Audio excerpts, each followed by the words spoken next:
Good afternoon and good morning, everyone. Welcome to the second week of the Committee on Environment and Sustainability's virtual annual meeting. Before we get started, I'd like to thank our premier sponsors for their generous support, and we'll also give you some housekeeping items.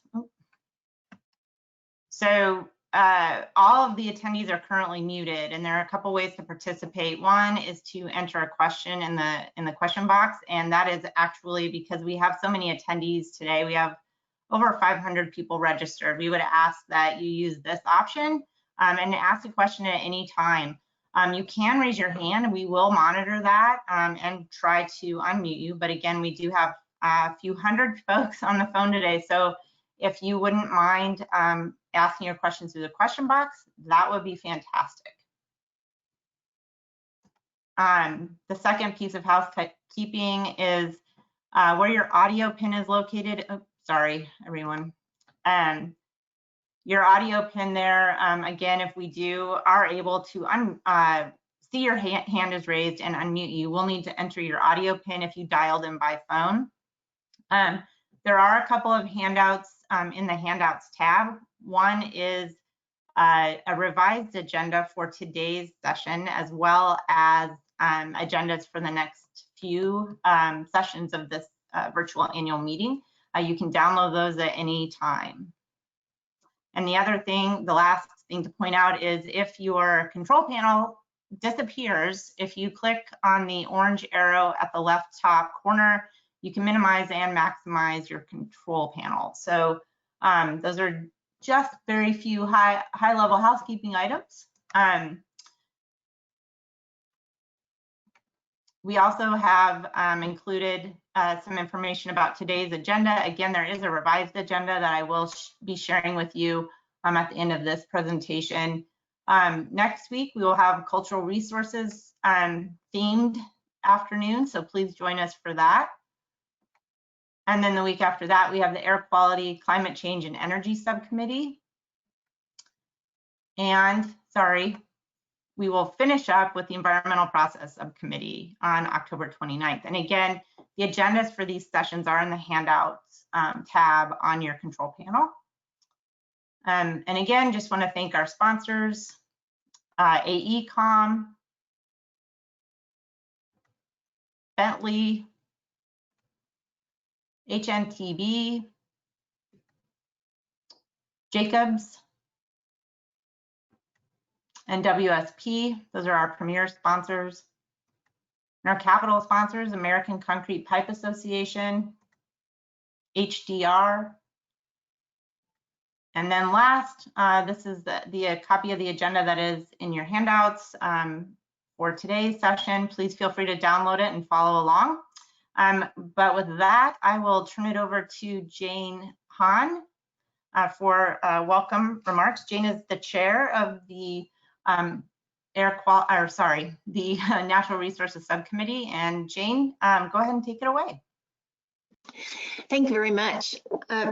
Welcome, everyone. Today is the Natural Resources topics session of our annual meeting.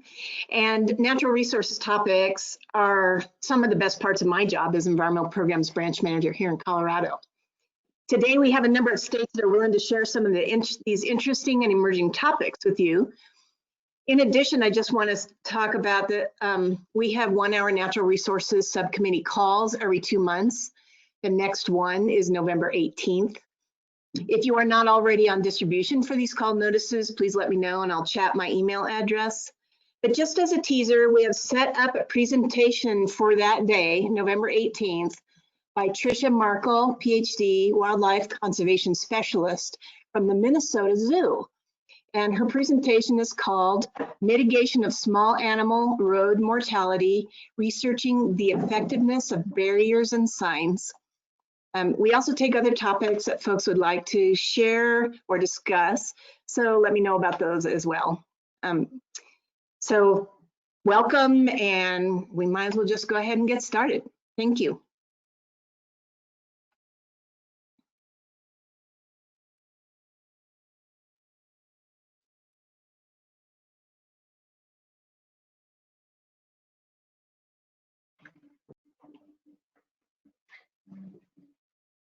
Good afternoon and good morning. I just want to make sure the first title slide is up on the screen for everyone's view.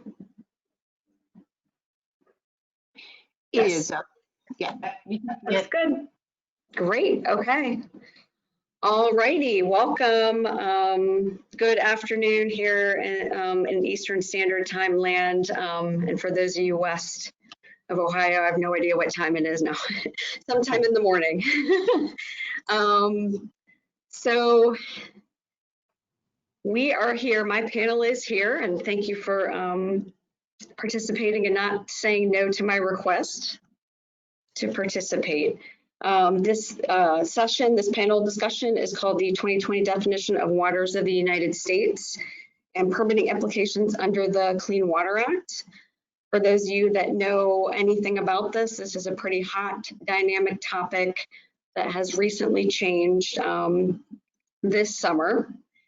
And we will try to make it as interesting to you as possible, especially in this virtual forum that I am not used to, so much less interactive. So we will do our best to entertain and provide you with a good presentation.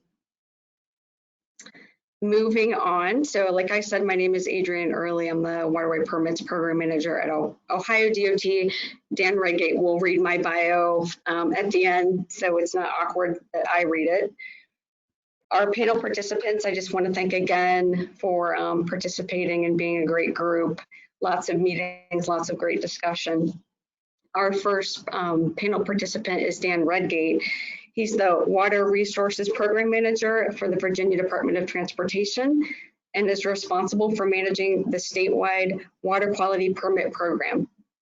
For this panel, Dan brings the perspective of one, a DOT with the third largest state maintained highway system in the US, two, located in the humid subtropical East Coast, and three, a state that has both state and federal jurisdictional waters and permitting programs. Dan has over 25 years of private, public, and regulatory experience. Welcome, Dan. Becky Pierce is our next panelist. She has been the Wetland Program Manager for the Colorado Department of Transportation since 2004. Her time is split between maintaining the CDOT wetland program and providing direct project support. Her favorite wetland plant is Elephant's Head, and her free time she enjoys hiking, cycling, skiing, and gardening. And finally, we have Mary Schroer. She's been with the state of Nebraska DOT, and she working in stormwater regulation and compliance, Section 401 water quality certification, Section 319 non-point source pollution and drinking water grants and outreach. For the past 7 years, she has been in the environmental section at the Nebraska Department of Transportation, where she conducts field wetland delineations, determines Section 404 permitting strategy, and applies for these permits from the Corps. She also evaluates potential sites for wetland mitigation and manages several wetland banks for NDOT. Welcome, Mary. And finally, all right, Dan is going to introduce me. Thanks, Adrienne. I have the pleasure of introducing Adrienne. Adrienne Early is the Waterway Permits Program Manager at the Ohio Department of Transportation, where she has worked since 2006. Her responsibilities at ODOT include overseeing aquatic resource permitting and mitigation statewide, streamlining initiatives, regulation, training and guidance development, leading the Waterway Permits Working Group through AASHTO, and managing a handful of hardworking staff. Adrienne enjoys hikes through Ohio's eastern temperate forests. Her favorite insect is the eastern Hercules beetle, and has thoroughly enjoyed working with this panel, and we do not add that to hers. Thank you so much, Dan. I appreciate that. Okay, we're going to move into our next slide. That are our talking points for the presentation. I just want to kind of reiterate, this is a panel discussion, so we'll all be contributing, or most of us will be contributing to each slide. And we're trying to make it over many practice sessions as seamless as possible. So with that, defining the new 2020 waters in the U.S. is really the genesis of this this panel discussion. And if that didn't happen, if the new definition didn't come out, we would have a different subject to talk about. So with that, how the new 2020 rule affects waters of the state, and how the states have responded or not responded at this point. And specifically, we're interested in ephemeral stream regulation. We're going to highlight ephemeral streams in this talk, no longer being jurisdictional waterways. And then also how jurisdictional determinations and the type of JD, as we're going to call them, influences the Section 404 permitting and different strategies that can come out of that. And then lastly, it wouldn't be a 2020, or excuse me, it wouldn't be a WOTUS revision if we didn't have litigation following the implementation of the final rule. So we're going to talk about legal actions that have occurred since the rule went effective. Okay, and leading into our first slide, we're going to have Dan talk about the new definition of waters of the U.S. All right, great. Thanks, Adrian. Just for everybody's benefit, what we thought we'd do on this first slide is run through some of the basic jurisdictional designations in the Navigable Water Protection Rule. And the rule was published in the Federal Register April 21st, became effective June 22nd. For the benefit of discussion in this presentation, we'll often just call this the 2020 rule, since everything's just sort of named by years when you come to the water rule. And so I'll start with the A1 through A4 waters. Many of you have probably heard these before, but again, just to refresh everybody so we can talk to them through the rest of the slides. A1 waters, I'll try to go through the definition as quick as possible.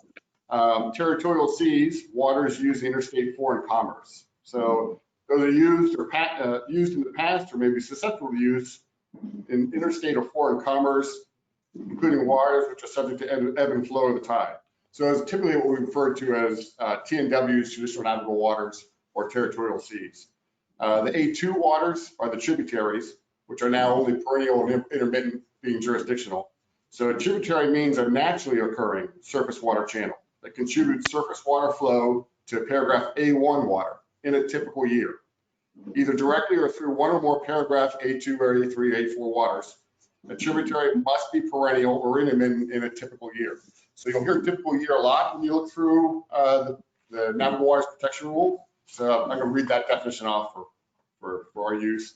When precipitation and other climatic variables are within the normal periodic range, either seasonally or annually, for the geographic area of the applicable aquatic resource based on a rolling 30-year period. That's a typical year for tribs. Then you have the A3 waters, the LPIs, or lakes, ponds, and impoundments. The jurisdictional waters means standing bodies of open water that contribute surface water flow to paragraph A1 water in a typical year. A lake, pond, or impoundment is also jurisdictional if it's inundated by flooding from a paragraph A3, A2, A1, A2, or A3 water in a typical year.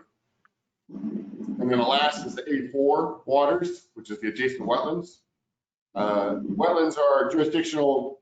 There's four basic categories here. If they abut, which is meaning that they touch on at least one point or side of an A1, 2, or 3 water, they're inundated by flooding from an A1, 2, or 3 water in a typical year.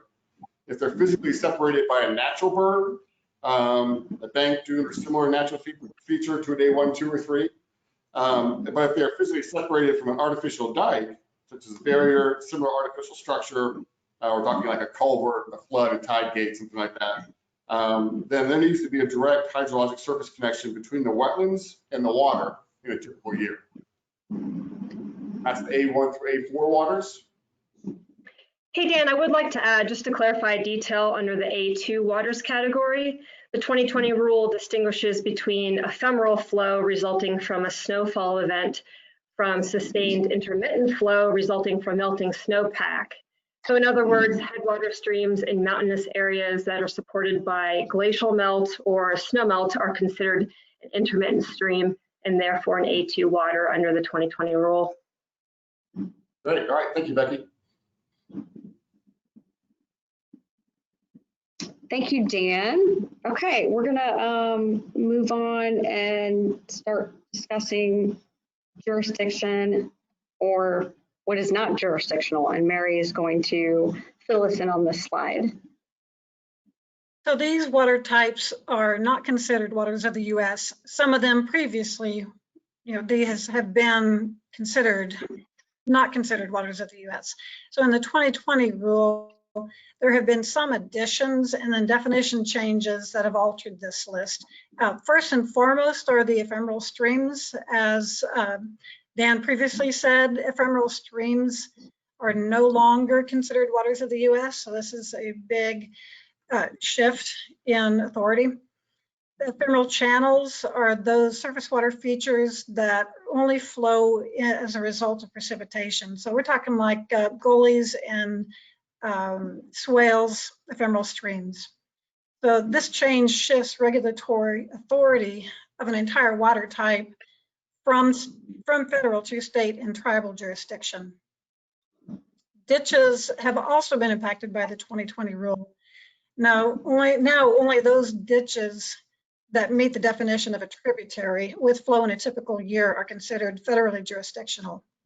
The term tributary includes ditches that relocate a tributary, are constructed in a tributary, are constructed in an adjacent wetland, as long as the ditch satisfies the flow conditions of the tributary definition. So under the 2020 rule, many farm and roadside ditches are no longer under federal jurisdiction. Isolated wetlands continue to be excluded from federal jurisdiction in the 2020 rule, but we expect now with the addition of ephemeral streams and the redefining of ditches to find more wetlands that will come and be pulled in under this category of isolated wetlands. Also in the 2020 rule, significant nexus has been removed, and they're relying on more of the specific tributary regulation. So the removal of significant nexus we also expect it to result in more wetlands being pulled in under isolated wetlands. So these changes in the 2020 rule have shifted more authority over to the states and tribes who are at various stages of being able to regulate or permit these additional water types. And DOT permit strategies will also be affected with these changes as each of the states work through the new rule.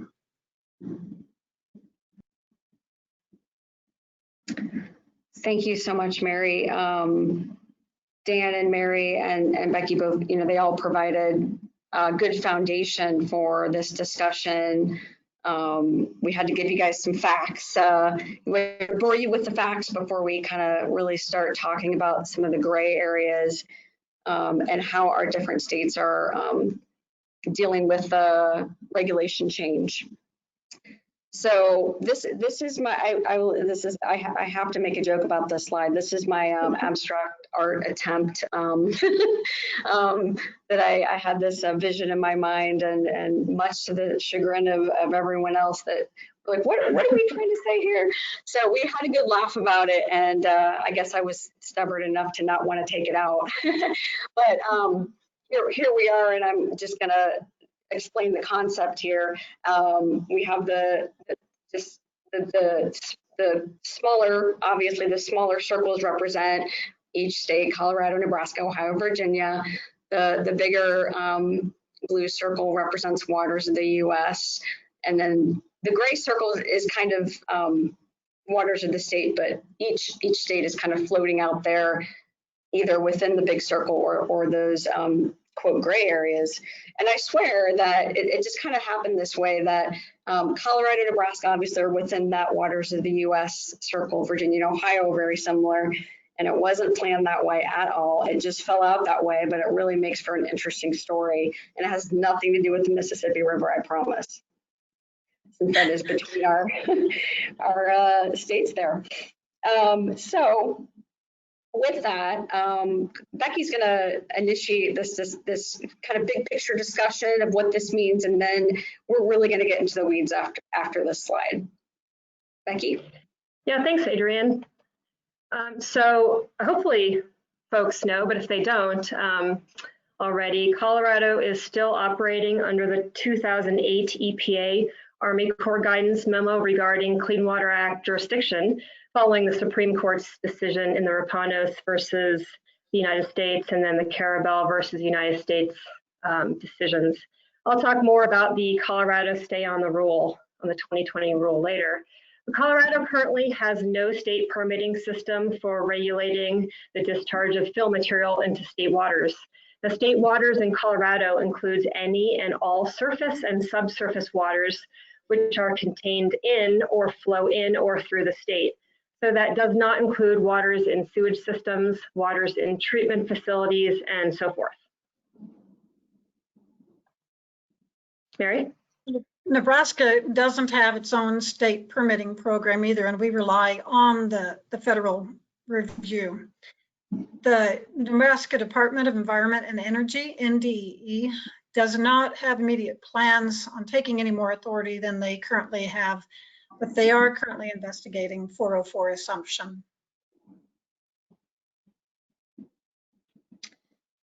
Thanks, Mary. Okay, so moving on to Ohio, where we're not completely within the waters of the U.S. circle. So that means that Ohio, and specifically Ohio EPA, regulates a few different resources as waters of the state. So that's the portion outside, you know, that bigger circle.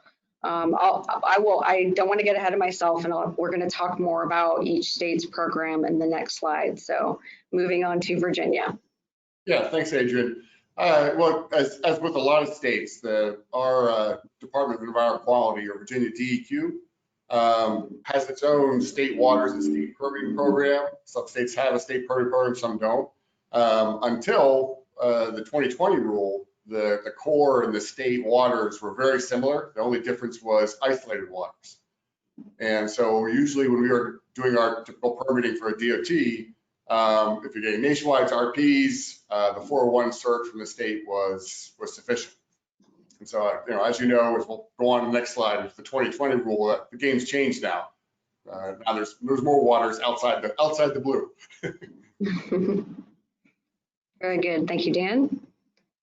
Okay, so now we get into the weeds a bit more here, and you know, we're kind of diving into specific types of resources, what states might regulate those resources, what states might be considering regulating those resources, and that will be discussed with each individual. So starting with Ohio. As Dan mentioned, the 2020 rule went into effect on June 22nd of this year. 3 days after that, Ohio EPA's ephemeral stream permit was effective. So literally, we just had a 3-day lag time of Ohio EPA taking jurisdiction over ephemeral streams at the state level. What they ended up doing actually was pretty clever.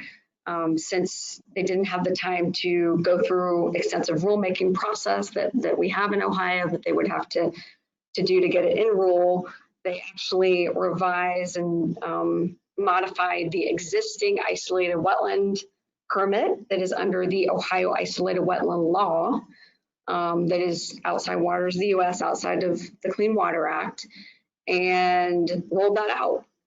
So that was a pretty quick way to capture ephemeral streams and make sure they didn't go unregulated for some unknown period of time, which rulemaking would require an extensive review process. Very clever for Ohio EPA, and we have an ephemeral stream permit, and we had to change our process at Ohio DOT to implement that new regulation. So on to isolated wetlands. Back in 2000, well, when the federal government essentially told they could not take jurisdiction over isolated wetlands through litigation, the Ohio EPA, once again, I mean, I'm going back in history here. They came in and developed their isolated wetland law that I talked about, and that was back in 2001. So that law has been on the books for some time. And as Mary said, what the changes with the 2020 rule is just essentially resulting in more isolated wetlands that the existing rule will protect. In Ohio, ditches are actually no longer, as we know, the waters of the US, but Ohio EPA decided not to take jurisdiction over ditches. And ditches it's a complicated word.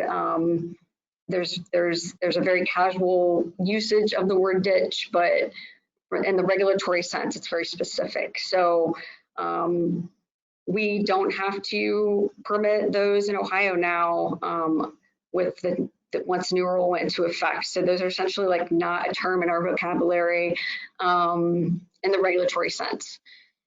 And then Dan's going to talk more extensively about ditches and buried networks. Buried networks, and he'll define what a buried network is. But I would say that's a gray area in Ohio. If the Ohio EPA would take jurisdiction over buried networks, and I probably shouldn't say that anymore until Dan starts talking and tells us what buried networks are. So I'm going to punt it over to Dan now. All right, thanks, Adrian. I'll double back here a little bit. I think we're pretty much in the same boat with ephemeral streams. As I mentioned on the previous slide, both our DEQ as well as the Norfolk Corps regulate ephemeral streams up to the limit of ordinary high water. I was going to read the definition of our Virginia state waters to give you an idea of how basically all-inclusive it is. So state waters for Virginia means all water on the surface and under the ground, wholly or partially within or bordering the Commonwealth or within its jurisdiction, including wetlands. So state waters is all surface water. And so they regulated, much like the Corps, and let the Corps set the limits both on the ordinary high water mark and with Rapanos and Nexus before the 2020 rule. And so when with the 2020 rule rolling back ephemeral streams, we definitely have quite a bit of ephemeral streams now that are not regulated by the Corps.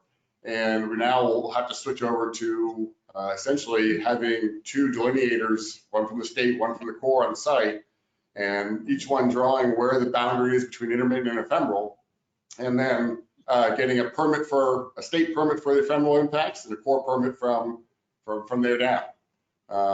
So the isolated, moving on, so we can keep our time here. The isolated wetlands, like I said, that as you noted too, when isolated wetlands came off of federal jurisdiction, Virginia State took them in pretty quickly. So we've been regulating isolated wetlands with the state for quite a while now.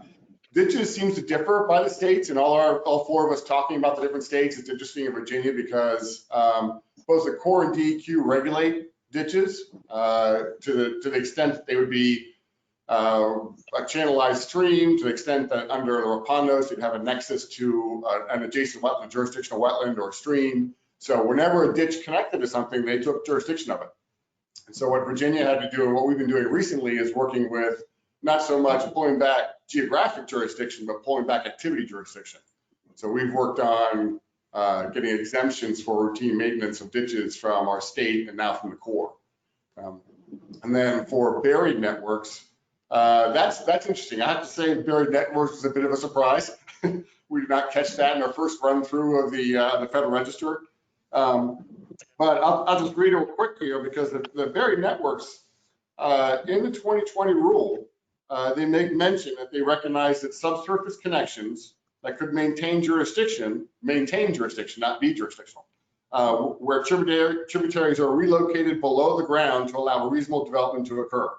So a trib that has a pipe or say a box culvert under, they gave some examples of very large systems below towns, but in the end, they're talking about really any pipe or culvert.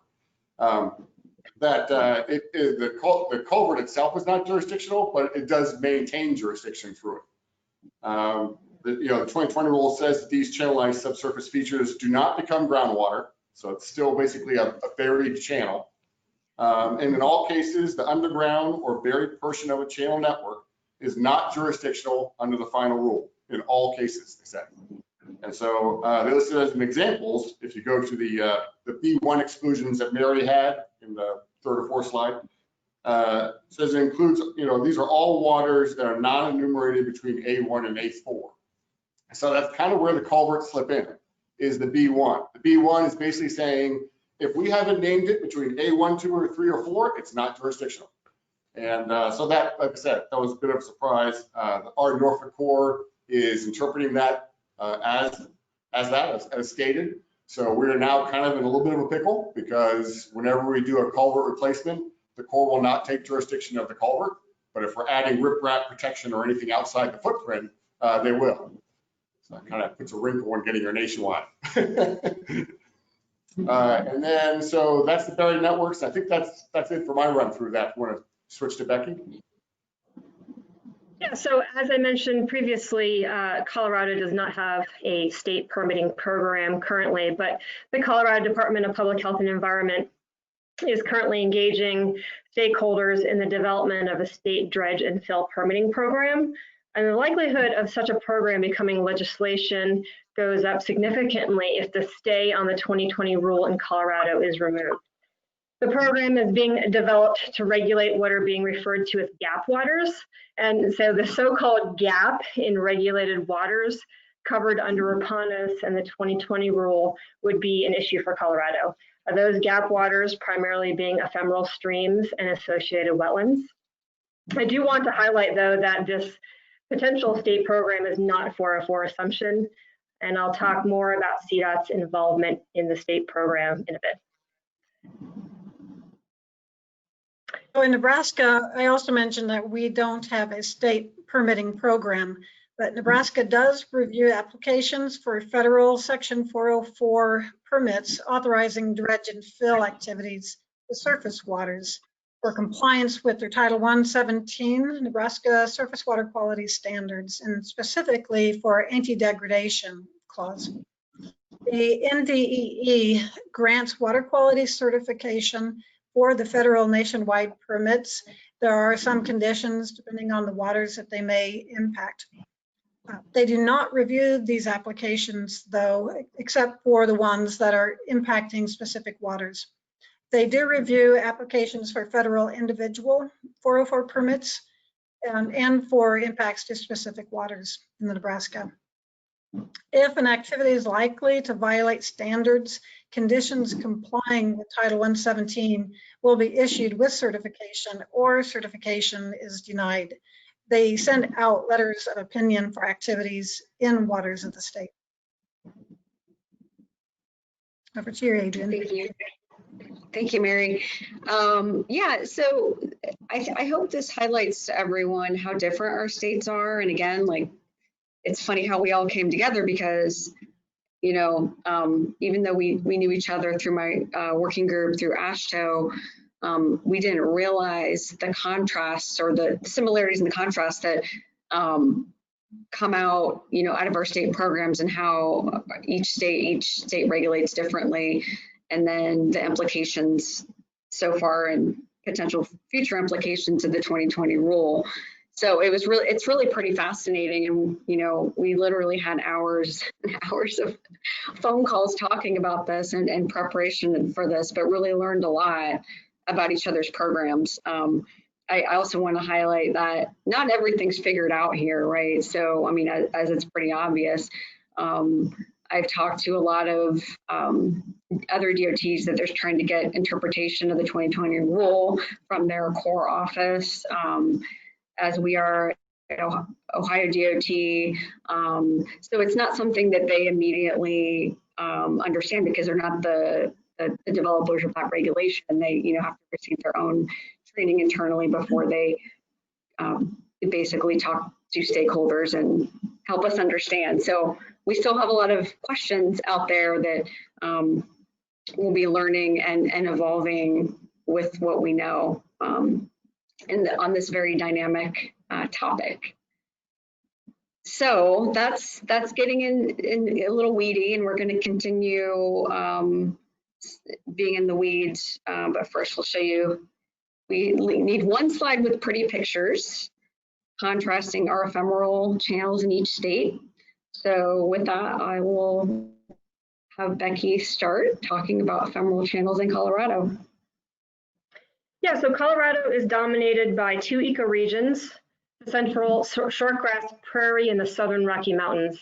We have 5 major rivers flowing out of Colorado: the South Platte, Arkansas, Colorado, and the Rio Grande.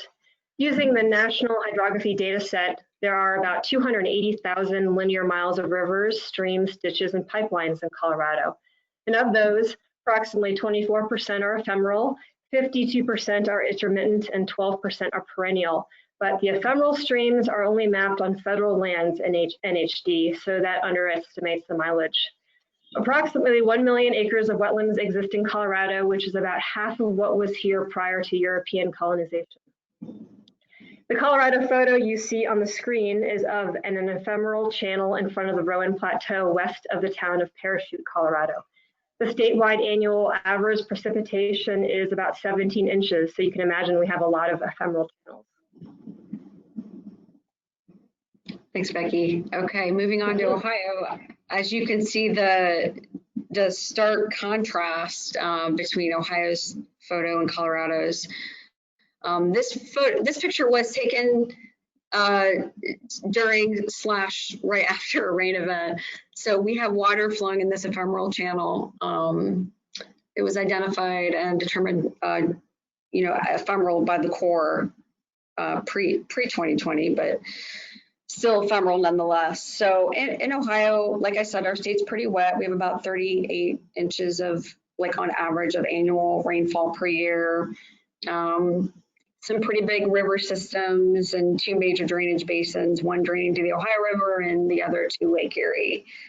There are 4 ecoregions in Ohio, with the 2 dominant ecoregions being the Eastern Corn Belt and the Western Allegheny Plateau, which that Western Allegheny Plateau is more like, foothills of Appalachian Mountains, and is about 1/3 of the state, that is unglaciated terrain. So about, let's see, in Ohio, we have a very rigorous primary headwater habitat program that Ohio EPA manages, and they've done a great job at classifying these streams and coming up with assessment methods. About 22% of all Ohio streams are ephemeral, and then within the primary headwater classification of streams, about 45 to 50% are ephemeral, so a significant amount. And the majority of our ephemeral stream impacts at ODOT are largely going to be from culvert maintenance activities. So we actually don't, with this new ephemeral stream permit, it won't kick in until we've hit a certain threshold of impact where we have to notify them and mitigate. So with that, I'll punt it over to Virginia. All right, thanks, Adrian. Yeah, I picked a photo there because I think Virginia is interesting in that we have a broad range of ecoregions here. We stretch from coastal plain to mountain. So we have coastal plain, Piedmont, Blue Ridge Mountains, Valley and Ridge, and then another mountain, Cumberland Mountain Chain or Southwest Mountain Chain. And between those different ecoregions, we can vary from 41 to 47 inches average annual rainfall, which is kind of why I put the poke of the humid subtropics of Virginia. It's a wet state. It's a wet East Coast. And so I don't have an exact number for the amount of ephemeral streams in Virginia. It's safe to say it's probably similar, about 1/4 of the channels.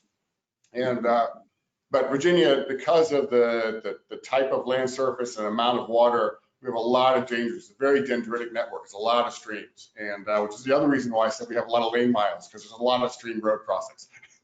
And so I put that photo in there because as a good contrast to the other states here, I wanted to show what would be an ephemeral channel in our coastal plain region.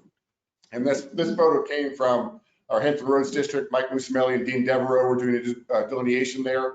And I just wanted to show, our coastal plain is unconsolidated mile deep sediments before you hit bedrock. And you see a small sand bed channel. It's hard to tell really whether it has a defined bed and bank. And you might have to walk up it to decide whether you think there's an ordinary watermark. And so it's, you know, I thought that was a good photo to have here. And then like other DOTs, I mean, I think most of our impacts for ephemeral channels would be culvert maintenance, culvert replacement, culvert extensions, to some degree new alignments, but yeah, the bulk of it would be maintenance within ephemeral channels. That's it for me. In Nebraska, we have 6 ecoregions, with 4 being the largest. And the Western Corn Belt, which is in the eastern portion of the state, the Central Great Plains, the Sandhills, and in the west, we have the Western High Plains. Rainfall really varies across the state from 30 to 35 inches in the southeast portion of the state to 15 to 20 inches in the west. This example of an ephemeral channel is in the Central Great Plains. Typically, the ephemeral channels are draining cropland, like this picture portrays, also pasture land and rangeland. These channels in the cropland areas are typically farmed right through, so they'll just plant corn or beans right through the channel, and then as it rains, it works its way through again. These channels only flow in response to the surface water flow, but also Central Great Plains has a lot of irrigation, so we also have irrigation flow due to irrigation. These are, as then Adrian and Dan both mentioned, the types of impacts to these ephemeral channels tend to be culvert maintenance. Adrian? Thank you, Mary. Yeah, I really love to see the contrast and variation between our states visually on this slide. So when it all came together, I was like, wow, this is exactly what I had in mind. Okay, so moving on, we're going to get into 2 more topics. And this next one has to do with jurisdictional determinations and type. So this is when the U.S. Army Corps of Engineers determines whether a waterway is in fact jurisdictional or not. And an approved jurisdictional determination is a final determination. It's a legal determination whether the waters on site, the applicant has submitted a report, which ones they're going to take jurisdiction over under the federal 2020 rule and which ones they will not. The other type is the preliminary jurisdictional determination. And this is essentially presuming that all waters submitted with a delineation package are deemed jurisdictional. Whether they are or not, in reality, it's a different approach and process that is presuming that all these features are jurisdictional. Usually no site visit is conducted or needed, at least for a preliminary JD.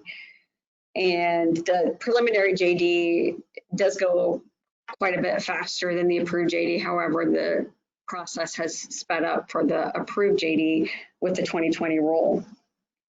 So why does this matter? Why do we care about it?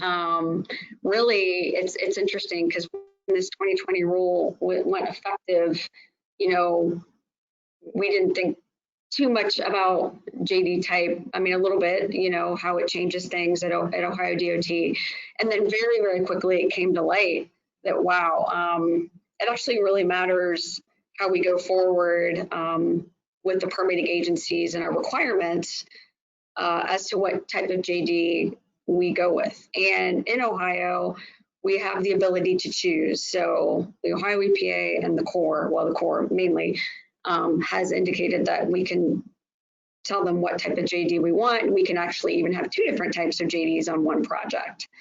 So we have that flexibility, and we appreciate that, because the point I want to make here, for at least in Ohio, is that by teasing out those ephemeral streams from a project, for example, away from the jurisdictional streams, intermittent and perennial waters, you're taking them out of the Clean Water Act. And in Ohio, they're being punted over to the ephemeral stream permit process that Ohio EPA manages.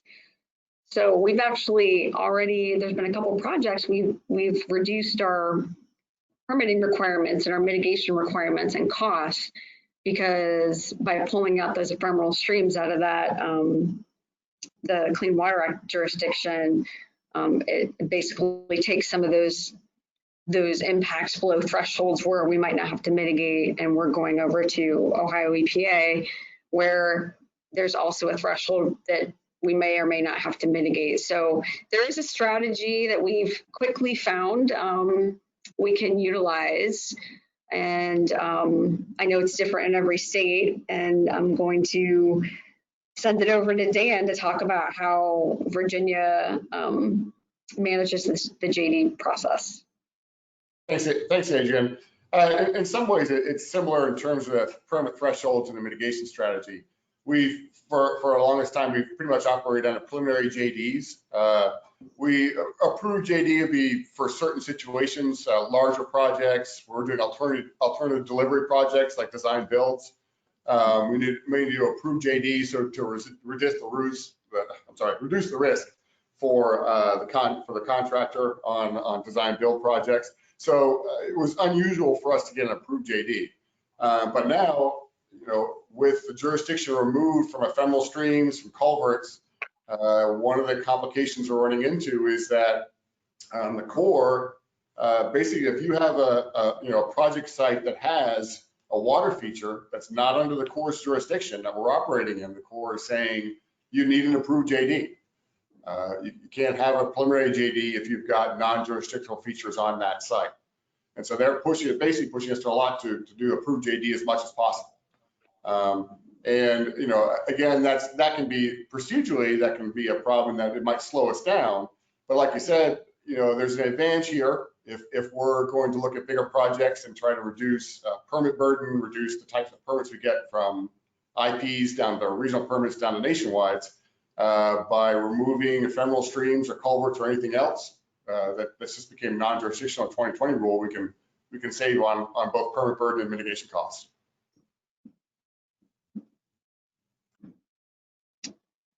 Adrian, we're kind of running out of time a bit. Can we? Yeah, sure. Well, I think we've got 6 minutes before we would do questions. So no, we have to finish up questions by 2 o'clock. So I'm just saying we should maybe. Mary has something to say about JDs. Yeah, I guess as long as if you guys are okay, or you want to make a quick point on this, Mary, on this topic? Make a quick point, because currently our Nebraska Regulatory Office does not give us the option of using the preliminary JD. They strongly discourage it because the PJD is not binding. So, and due to the nature of our highway program in Nebraska, the Section 404 permitting strategy is often to forgo requesting an approved JD unless it's on a very large project. Our strategy, permitting strategies, will be that when we submit an application to the Corps, we're going to call out what we believe is non-jurisdictional waters, and then we'll wait for them to tell us otherwise. Thanks, Mary. You're welcome. Okay. Do you want to move on, Becky, to the next slide? Yeah, well, I'll just add real quick that CDOT usually gets preliminary JDs unless it's going to change the permitting outcome, like bump it up to an IP, typically get a preliminary. So we're allowed to do that in most instances. Okay, thank you. All right, Becky, this is all Becky, and I apologize. I think we can still give you the allotted time for this important topic. I wanted to make a little time for questions. So yeah, so legal actions. So what happened in Colorado? Well, Colorado administrators identified a permitting gap, as I mentioned before, associated with the Rapanos jurisdiction and the 2020 rules jurisdiction. Colorado asserts jurisdiction over state waters, but has no dredge and fill permitting program to legally allow discharges in state waters. The current state regulation, called the Colorado Water Quality Control Act, says that no person shall discharge any pollutant into any state water from a point source without first having obtained a permit from the division. Now, the division is the Water Quality Control Division, that's housed under our health department. Division has abstained from permitting dredge and fill activities in the past because the Army Corps authorized Section 404 permits for many discharges. So the basic problem is that these gap waters, as they are being called, are still protected under state law, but Colorado's lack of a state permitting program means that project sponsors, such as CDOT, will be left without any legal mechanism to authorize projects that require discharges of fill into these gap waters. The Colorado Attorney General's office led the motion to a preliminary injunction of the 2020 rule this year. They argued the 2020 rule would result in probable irreparable harm to the state. Several state agency staff wrote declarations establishing the expected injury to Colorado. I myself represented CDOT in my declaration, describing the cost to society when projects would not move forward because of the permitting gap. So when is the final court decision? Of course, the stay on the rule in Colorado was appealed. The court scheduled oral argument in the appeal for November 18th. The decision is expected in early 2021. What are the next steps? Earlier, I introduced the idea of a potential state permitting program in Colorado. If the stay on the 2020 rule in Colorado is lifted, the health department will pursue implementing their state program. The health department is currently working with stakeholders to identify details of this potential program, and the program would be introduced in the legislature. So that's a quick summary of what's going on in Colorado. Other legal actions occurring nationwide. Some Western ranching groups did sue the Trump administration, saying the new waters of the U.S. definition still reaches too far. These groups want non-navigable wetlands. You heard that, non-navigable wetlands and intermittent waters removed from the definition. We were speculating what a navigable wetland would be, and I thought, well, Everglades, mangrove swamps, yeah, who knows? Multiple cases by environmental groups trying to rescind the 2020 rule are pending.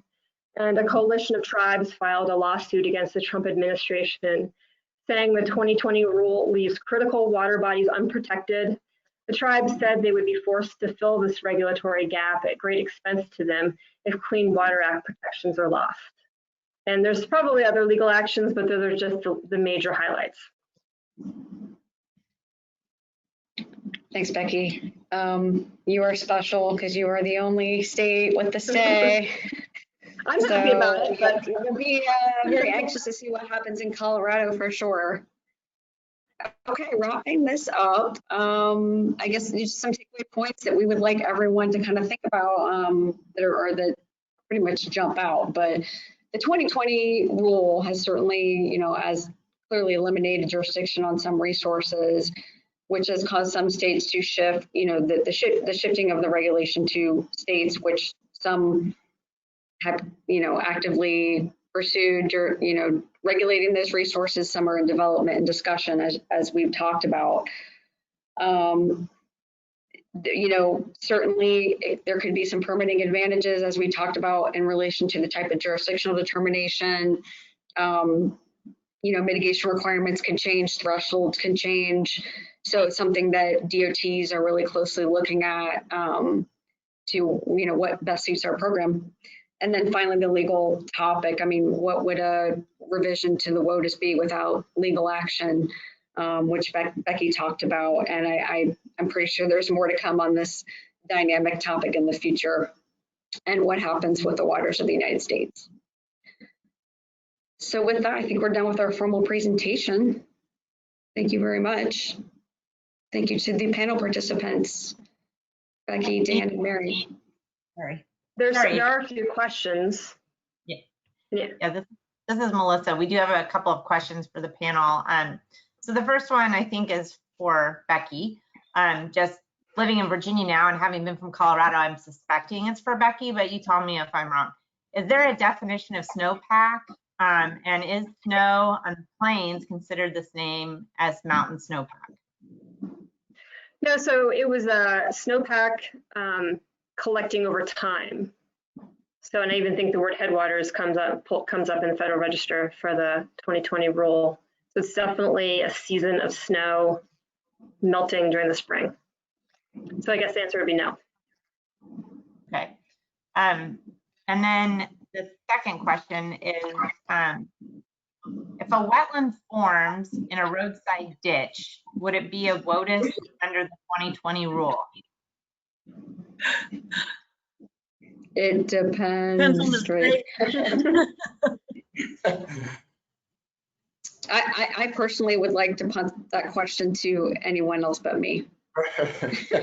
Well, I can start. In case, like I mentioned earlier, for Virginia, for ditches in Virginia, for roadside ditches that we regularly maintain, the Norfolk Corps' position on wetlands that form within a ditch, or they are not jurisdictional.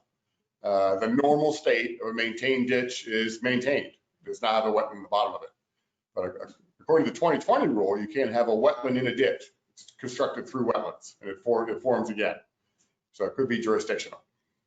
I don't know, Mary, Becky, you have any other? So did you ask if it was jurisdictional by the state? Was that the question? Or The federal question is, jurisdiction?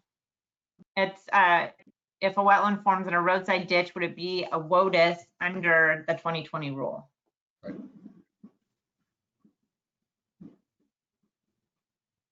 Well, under the 2020 rule, it would seem like it would not if it didn't have flow of that would be reflected of a tributary. You know, the way ditches were described is that most of the roadside ditches will be removed from WOTUS. So I think it's really going to depend on the interpretation of each core district. All right. Anyone else have anything to add? Oh, great. Go ahead. No, I was just saying, anyone else on the panel have anything to add? As a Nebraska DOT, we would love to see all the roadside ditches out of federal jurisdiction because we currently mitigate for a lot of our ditches. And the interesting thing is Colorado and roadside ditches, we have 3 districts here in Colorado, 3 core districts, and roadside ditches are very seldom considered to be under the Clean Water Act jurisdiction. That being different from an irrigation ditch, right? Distinguishing features. I guess I just will add one quick thing that, you know, the term ditch can be loosely understood, you know, if not looked at specifically with a regulatory lens, but if you have a captured stream, you know, that's essentially like draining into the right of way and in a ditch line, that would be called a stream in Ohio and I think most states, and not a quote ditch. So that will be regulated if that stream is captured. Yeah, I would think if it fits the definition of the tributary. Correct, yeah. So I think we have time for one question. And while you all are answering this question, I'm going to turn the controls over to Harrison Rokes so he can start loading up his presentation. But the question is, for projects where you may have already received a PD or AJD, but not a permit, how are you handling changes to jurisdictional resources in each state related to NWPR? Are you planning to do an AJD to rule out previously jurisdictional resources? I'll punt that. We haven't done that yet, but we certainly would have to. Again, you know, as soon as we're working on a site that we're going to show a water feature that's not under core jurisdiction, the Corps is going to say we need an AJD for it to you know, with the application. And real quick, in Ohio, we did have an existing JD. It was a PJD for a project before the 2020 rule was effective, and we were in permitting and went back for an AJD because you can request one anytime, and essentially pulled out those ephemeral streams to change our permitting requirements. So we had one situation in Nebraska where we have a large project and we requested that the Corps look over our project again in light of the new rule. And because it had been standard practice for us to say that we're just going to assume all wetlands are jurisdictional for ease of permitting, they declined to review the project again because we had said that we're assuming all wetlands are jurisdictional and streams are jurisdictional. So that one I don't believe is going to be reviewed unless we request an approved JD.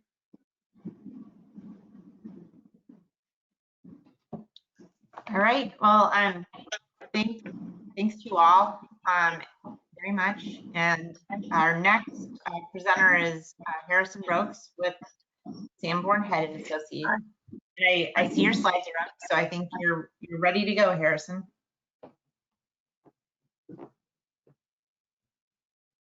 Great. Is my video also showing in my audio? Yep, you're Great. You're up. Thanks a lot, and thanks for the great discussion. I'm talking today about per and polyfluoroalkyl substances, or PFAS, which are a class of chemicals and contaminants in the environment, and particularly talking about some considerations for state transportation agencies. And I'll be looking at it largely from New Hampshire's perspective, because that's where I've done a lot of my work for the New Hampshire DOT. And New Hampshire has been a relatively active state in the world of PFAS. And so hopefully this will provide some information of how other states may end up dealing with PFAS if they're not already dealing with it already.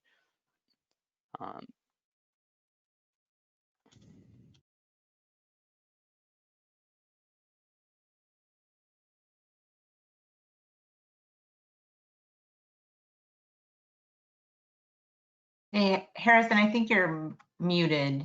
We're not. Oh, sorry, I pressed my space bar to try and advance the slide. So I will not do that again. But PFAS matter because of their widespread use and occurrence in the environment.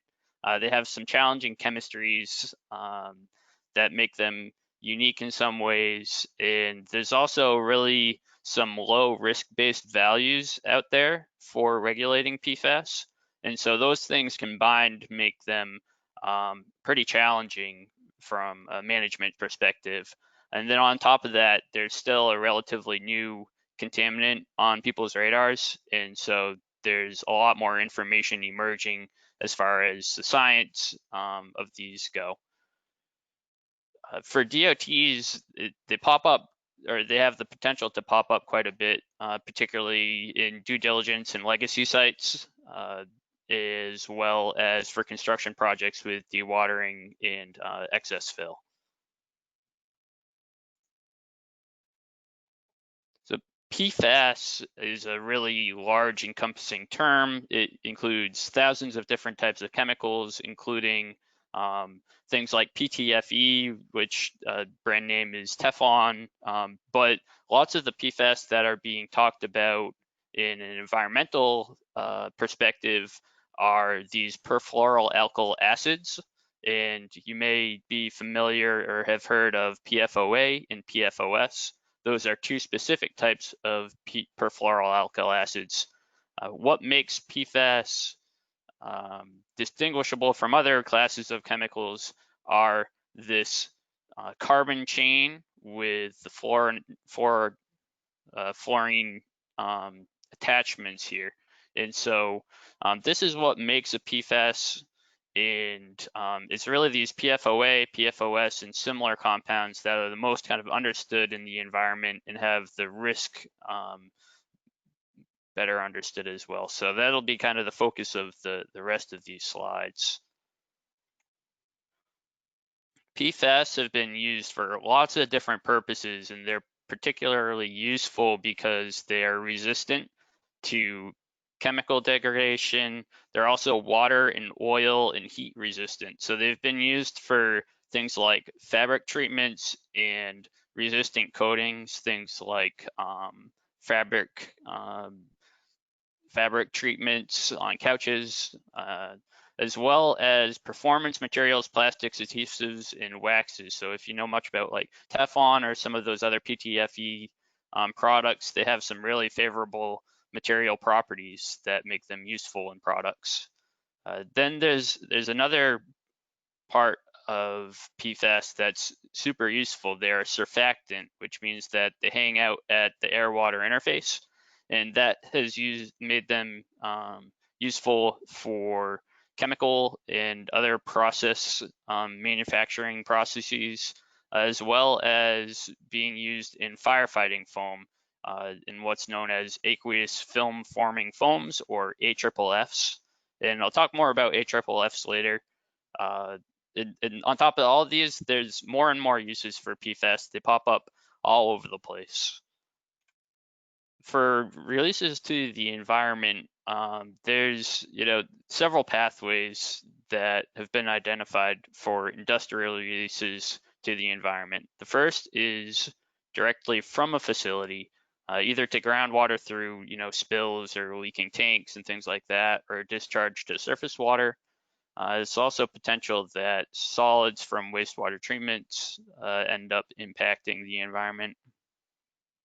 The second pathway that I have outlined here is a little bit more unique to PFAS, or at least unusual compared to other contaminants that we are usually thinking about.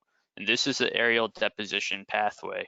So it's possible for PFAS to be emitted from an industrial site through the air and then deposit onto the ground and eventually leach into groundwater.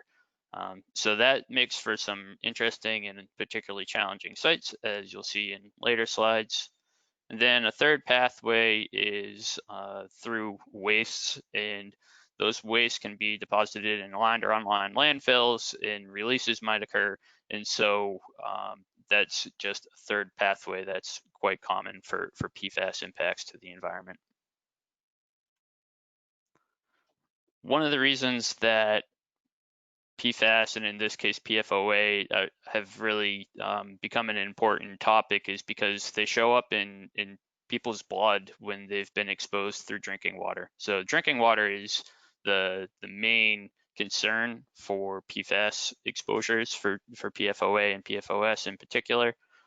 This bar chart shows some populations that were drinking impacted water, and so you see increased concentrations in blood.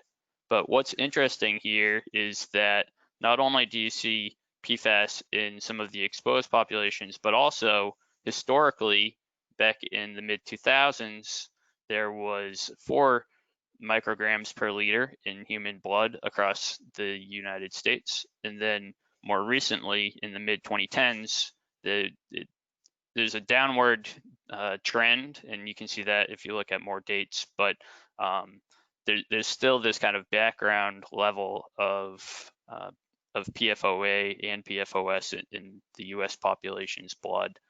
But basically, if there is exposure through drinking water, it's showing up in blood. Some of the health impacts and risks, there's still some uncertainties there, but this trend raises some concerns. For regulatory considerations, there's a lot of materials where PFAS can be present. In water, that it could be present in drinking water, groundwater, surface water, or in waters that need disposal or discharge wastewaters or dewatering liquids. And there's also the need or the potential for regulation of soils or other solids. Some of the regulatory things that have been looked at there is direct contact with soil, and those values are more common than values for thinking about leaching to groundwater. I'll touch on the leaching to groundwater issue later in the slides as well. It's a real challenging issue, and those numbers tend to be lower than the direct contact numbers. And then there's some regulatory values or guidance values and information for disposal and reuse of soil, as well as as well as other materials, but that's really an area of developing understanding. So basically, for all of these sectors, there's a lot of uncertainty and a lot of kind of fast-moving development of regulations and guidance.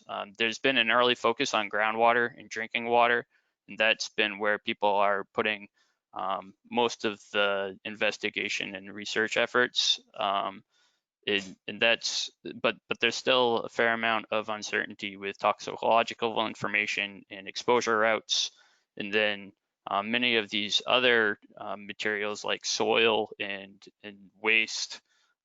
There's additional uncertainty in the way that PFAS move in the environment, and so that makes these challenging chemicals to regulate. There has been some action for regulation or kind of regulation and risk. The 2013 through 2015, there was a large, unregulated contaminant monitoring rule 3, a program with the US EPA to sample a lot of drinking water sources, and that identified PFOA and PFOS in a number of drinking water supplies across the United States. And then in 2016, the US EPA issued a 70 parts per trillion lifetime health advisory level for drinking water. And since then, you'll see in some of these next slides, states have proposed varying degrees of regulations for both drinking water and groundwater, as well as other media such as soil or surface water. The US EPA does have a PFAS action plan, and so there may be some, further federal developments on how PFAS need to be managed in the context of Superfund and other federal programs.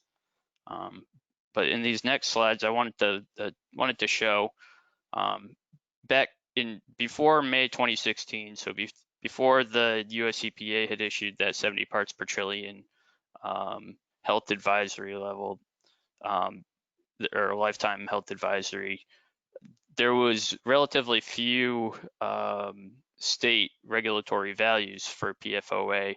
And as time moved on, I'm going to kind of show this as a slideshow here, more and more states are taking on their own regulatory and guidance values. And so we find ourselves in September 2020 with a patchwork of state level regulations having to do with PFOA in drinking water or groundwater. And many of these numbers are less than the 70 parts per trillion advisory from the US EPA. And so basically there's at this time there's about 24 states with PFOA water regulatory values, about 10 with values less than the 70. And then there's a handful of states that are probably referencing that US EPA 70 parts per trillion value.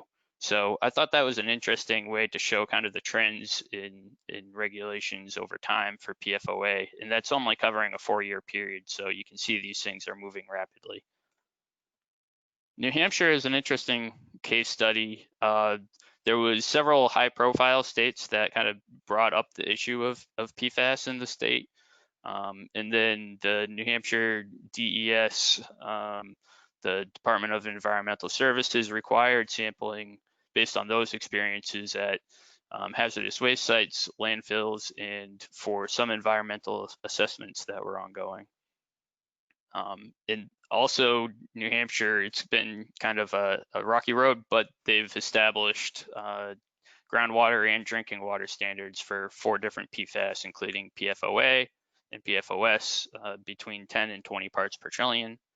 And on this map, it's a sampling map, and so the red, orange, and yellow dots show where samples have been collected and analyzed for PFAS.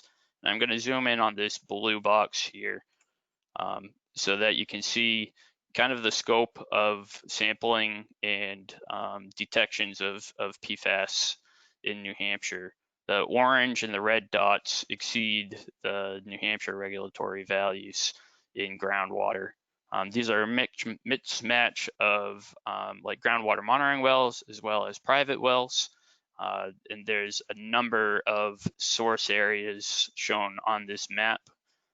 One that the New Hampshire DOT has had to deal with is an area here. You can see the highway going through an area where there's been an aerial deposition site, and there's an industrial facility here that released PFAS into the air. And so that's one example of a site, but you can see throughout the map there's source areas, and you can imagine how these many source areas impacting such a large area can make some management of soils and groundwater challenging for DOTs. Another slide that puts things into perspective is because the DES required, New Hampshire DES required sampling at hazardous waste sites and lined and unlined landfills, there was ongoing monitoring at these sites already. Over 60% of both the hazardous waste sites and the unlined and lined landfills, over 60% tested with PFAS greater than the standards in groundwater. So in a lot of cases, sites are exceeding standards. One of the site types that is the most prevalent and is related to the highest concentrations in groundwater are AFFF release sites. So again, that's aqueous film forming foams for firefighting.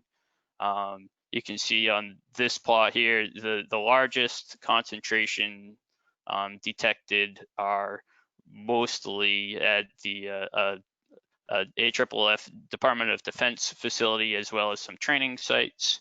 And then some of these other releases, the y-axis changes scale here, but we're still in above 1,000 parts per trillion, well above the standards in New Hampshire for some relatively small, seemingly small releases, tanker rollovers, local fire department, in some local fire training, a fire that was put out at a manufacturing facility, things like that. Things that wouldn't necessarily raise a lot of eyebrows are becoming large PFAS issues. Wanted to highlight a New Hampshire DOT project. This was near one of the firefighting training facilities. In the previous slide, there was an impacted stream with culverts that needed to be replaced. And so to manage the sediment and the saturated soils at that culvert crossing, there was the need to take that that impacted material and relocate it. So we plan to relocate it back onto the firefighting training area. So that's this holding area at the AFFF site here. So it was basically a bermed holding area. We excavated the saturated soil and the sediment during the culvert replacement, placed it in trucks with a lined tailgate to prevent leaking from the tailgate, and then placed that within the holding area and sampled the water that settled to the top, or the supernatant, to just have an idea of the types of water that was going to leach out of that relocated sediment. So that was, that 5 or 10 years ago probably wouldn't have been on people's radars, that there was a firefighting training site up the road and a culvert crossing. But with kind of the growing awareness in New Hampshire, there was the knowledge that that brook was impacted, and so wanted to manage the sediments in the soil in a way that made sense. There's also the potential for AFFF applications along roadways or at airports, certainly.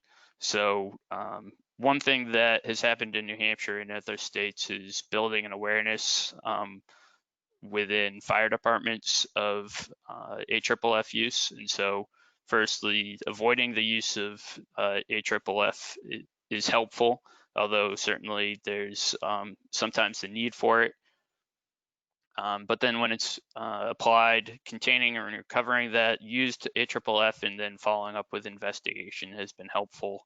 The photograph there is shown a relatively recent application of AFFF where there was pretty rapid response to get it kind of cleaned up and investigated. And the firefighters were aware of that, the kind of risks associated with the AFFF to the environment.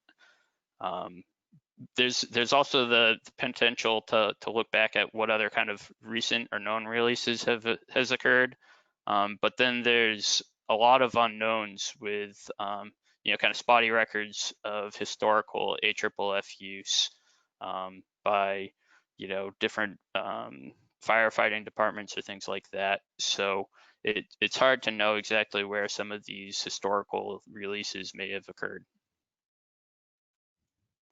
I bring this one up just as an example, but again, PFAS pop up in some unexpected places. Dry cleaners is one of those spots in New Hampshire. Of the dry cleaner sites sampled, 78% tested above 70 parts per trillion in groundwater. There's other types of sites that are also, related a little bit more to commercial type uses, such as car washes and other things. So definitely an important thing to keep an eye out for. In PFAS are also present more in kind of background and ambient concentrations. So this is some work that we did in Vermont in collecting what were background soils, and still found PFAS in those soils, which was an interesting study.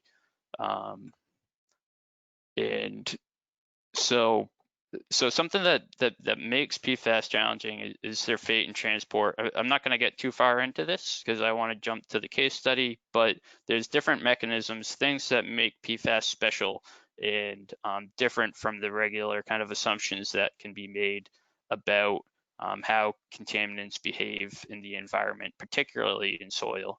And so I wanted to circle back to that highway work that was done within the atmospheric deposition site area. And it's challenging because we know that the groundwater there is impacted. And so the dewatering liquids need to be managed in a way that's not going to make things worse. We're working with New Hampshire DES and others to figure out the best way to manage dewatering liquids. And then there's also the issue of soil management.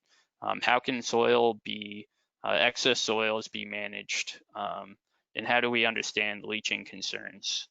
And I'm going to wrap it up quickly, and I can revisit these slides if there's questions on them. But in short, we used a multiple lines of evidence testing approach on the soils. We tested the soils for regular PFAS. We tested the surrounding groundwater to consider potential leaching based on groundwater concentrations. And then we also did leaching tests on the soil, one with a special column testing apparatus and another with a more standard synthetic precipitation leaching procedure to see what kind of results. And so this multiple lines of evidence approach kind of painted a fuller picture than we would have gotten by looking at any one of these data points alone. So in conclusion, again, PFAS, widespread use and occurrence. There's definitely some challenging chemistry and fate and transport that makes them particularly tough to deal with. Some of those low risk-based values for PFOA, PFOS, and other PFAS make them concerning at low concentrations, and there's still a lot to learn. Definitely highlight ITRC as a resource. They have tons of great information out there, and be happy to take questions now or by email.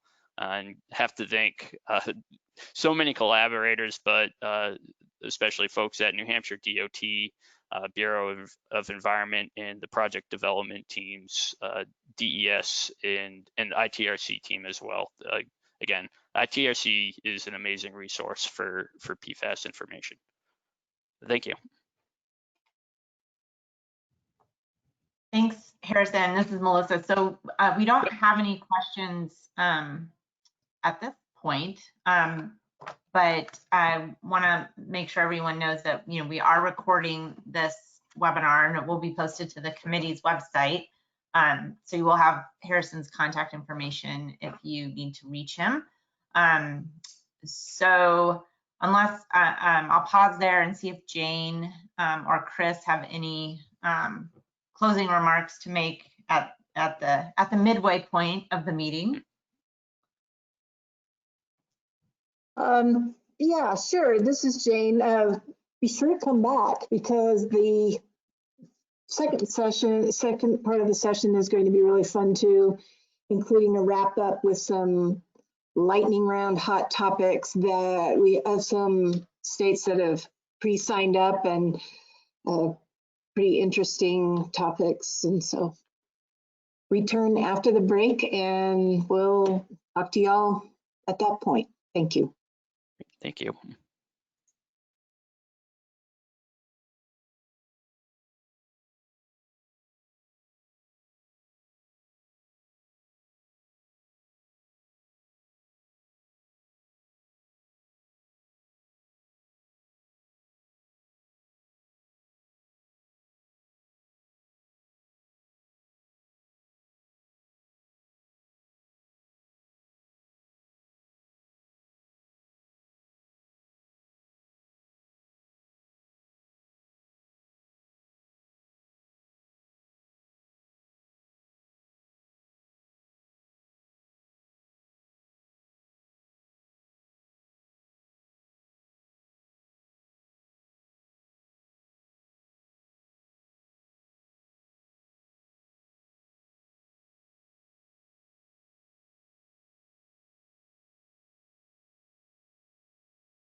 right, everyone, welcome back from break.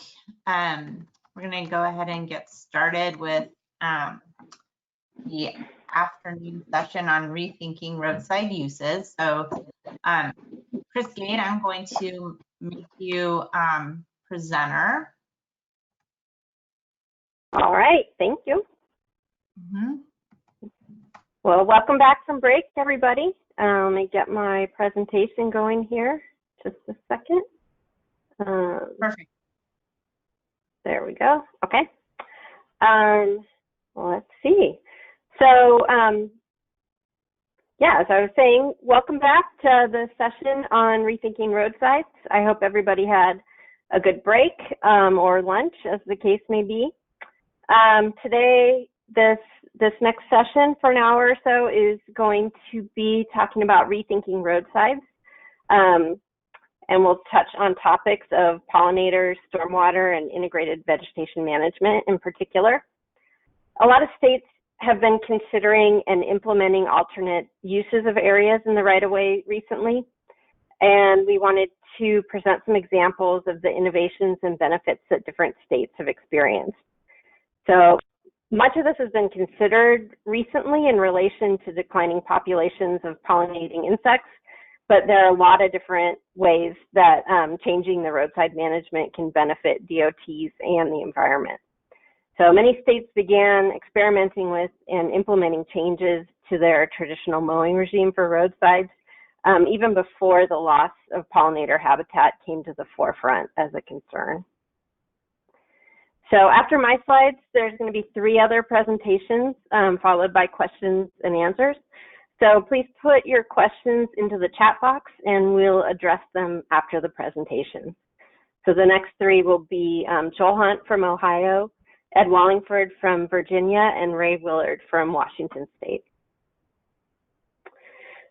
So a little bit about me. I'm a roadside resources specialist in environmental planning at the Arizona Department of Transportation. I work on compliance with the Endangered Species Act and other laws, as well as coordination of roadside vegetation management within ADOT. So this picture, as you can tell, is a little old. It's me back in the early 2000s, getting to know the soil, seed banks, and plants on ADOT roadsides while I was working on my dissertation, studying plant migration along roadways. And it's really makes you contemplate doing landscape level effect work when you're on the side of the road with a teaspoon, putting dirt in a paper bag while cars honk at you. I'm also the Natural Resources Co-Chair and the Research Statement Coordinator for Vegetation and Wildlife for the AASHTO Standing Committee on Environment. So as you can see, my interest in roadside design and maintenance goes back a ways. And so speaking of rights-of-way, we ask a lot of the land in the rights-of-way. And the first concern is always safety for the traveling public, for law enforcement, and for DOT workers. But we also use these areas for things like signage and pull-offs, and utilities are often co-located. There's ditches to move the stormwater, pathways for bikes or people, and we usually have plants growing there, whether we choose them or not. So this diagram from ADOT's Roadside Vegetation Management Guidelines illustrates some of the terms that we use to describe areas of the right-of-way. Adjacent to the travel lanes, we have the recovery area or the clear zone. Just a second, which has pretty strict maintenance requirements. For safety, we need to maintain the visibility, we need to remove obstructions to allow cars to recover safely or to pull off if they're not working. And then often not far from the pavement edge, we have stormwater ditches to keep water moving away from the pavement. But beyond those areas, there's often parts of the roadside that really rarely have vehicle traffic except for some maintenance purposes. And so how much land are we really talking about in all these rights of way?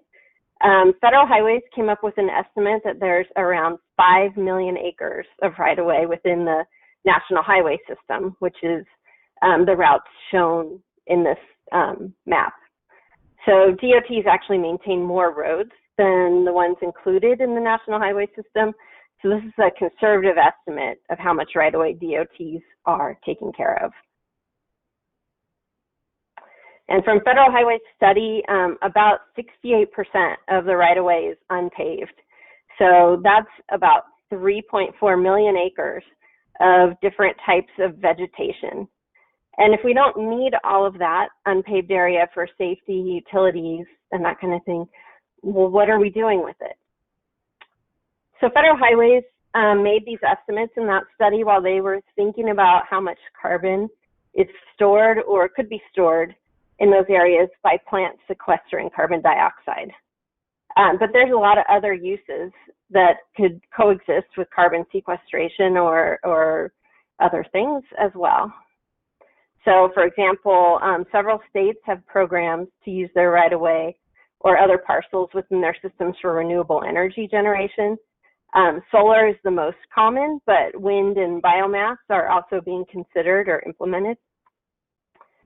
Roadside vegetation can be used to treat stormwater runoff, and Ed Wallingford is going to talk about that in a little bit. Roadside vegetation contributes to aesthetics and tourism, as I have to include this glamour shot of wildflowers after a good rain season here in Phoenix, or in the Phoenix area. And of course, as we've heard a lot lately, roadside vegetation can benefit pollinators and monarch butterflies in particular. So all of these different options come with trade-offs and considerations. And as I said, for DOTs, safety comes first, but the areas beyond the clear zone can be managed in ways that cost less and provide additional benefits than the traditional approach of mowing the vegetation there. So I'm going to focus on an example of one of the ways that these benefits are being managed and realized. So it starts with the Rights of Ways Habitat Working Group, which was formed back in 2015. So it's a forum that's hosted by the Energy Resources Center at the University of Illinois, Chicago, to address habitat conservation on working landscapes. It started with energy companies, but they realized the synergy with transportation rights of way as well. And partners in the working group recognized that the potential listing of the monarch butterfly was a hindrance to some groups in terms of managing right-of-way vegetation to benefit the species. So some of the management switches that could benefit butterflies, for example, mowing less, can save money, and Joel Hunt's going to talk about that in a little bit. But some of the right-of-way managers were pretty concerned with the increased regulatory risk if more butterflies began using their right-of-way and then became later listed under the Endangered Species Act. So a task force was formed to consider voluntary conservation approaches in 2017. And the result of that was the nationwide candidate conservation agreement with assurances for monarch butterfly on energy and transportation lands. And we are pretty proud of this. It was the first nationwide candidate conservation agreement. It covers the lower 48 states. And it was developed through support from the Right-of-Way Habitat Working Group partners, and including the Federal Highway Administration. And so how the agreement works is it allows entities such as the Department of Transportation or an energy company to commit to conservation actions and enroll in the conservation agreement. And in return, they receive an enhancement of survival permit with assurances that they will not be required to implement additional conservation measures, even if the species is listed. So these numbers may have increased since I gathered them, but to date, at least 8 state DOTs have submitted applications. I think a couple have been completed. Several more DOTs are preparing applications, And we have similar numbers for the energy industry. And so the number of enrolled acres is growing. And right now at 250,000 acres enrolled, with a goal of around 465 for this first round. And so this shows that rights-of-way and voluntary conservation can have a significant impact on guaranteeing habitat for monarch butterflies. And so when states, DOTs enroll or apply to enroll in the agreement, the main conservation measures that we're seeing proposed are reduced mowing, scheduling mowing and herbicide treatments to avoid times when butterflies are present or larvae, and then enhancing habitat in important areas. And so with this additional scheduling and planning and tracking, it leads to managing the roadside vegetation more like other roadside assets, keeping track of it and what actions are taken over time with what outcomes. So Ray Willard's going to talk about that a little bit more in his presentation. And so now I want to just move a little bit into what we've done in Arizona. We were just finishing up an update to our roadside vegetation guidelines when the development of the conservation agreement began. So our vegetation guidelines emphasize principles of integrated vegetation management, which I kind of translate as managing for the plants that we want to have on the roadside in the long term, so that less maintenance effort is needed over time. And our guidelines, because we have 8 different biotic communities found across the state, one of the things we did in this update was address more specifically how management timing and techniques vary across the different biotic communities in the state. And this map shows one of our districts with the largest distribution of different habitat types in the Southeast District, where they have a lot of elevation change.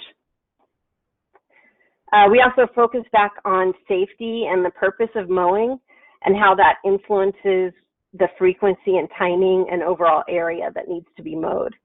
And this is an example of one of the graphics and posters we developed to help with that discussion of how and why areas need to be mowed and which areas don't need to be mowed as frequently. And then finally, we're also continuing our all-native seeding program. It's been in place since the mid-90s.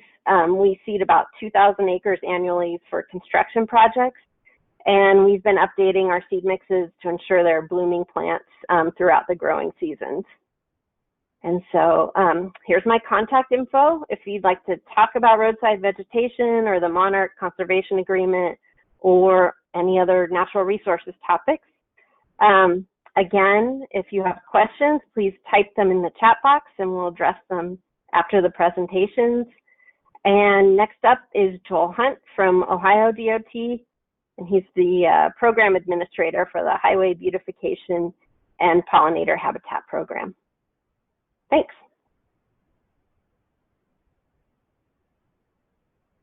All right, Joel.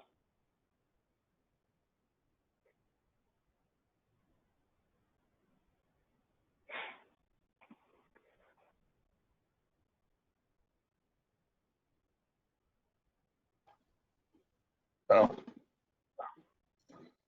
Okay, I'm trying to launch my presentation now here. Yep, we see it.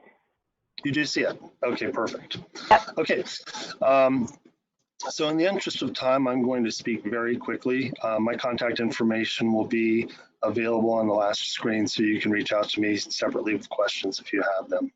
I'm going to begin my presentation today by taking a step back into history.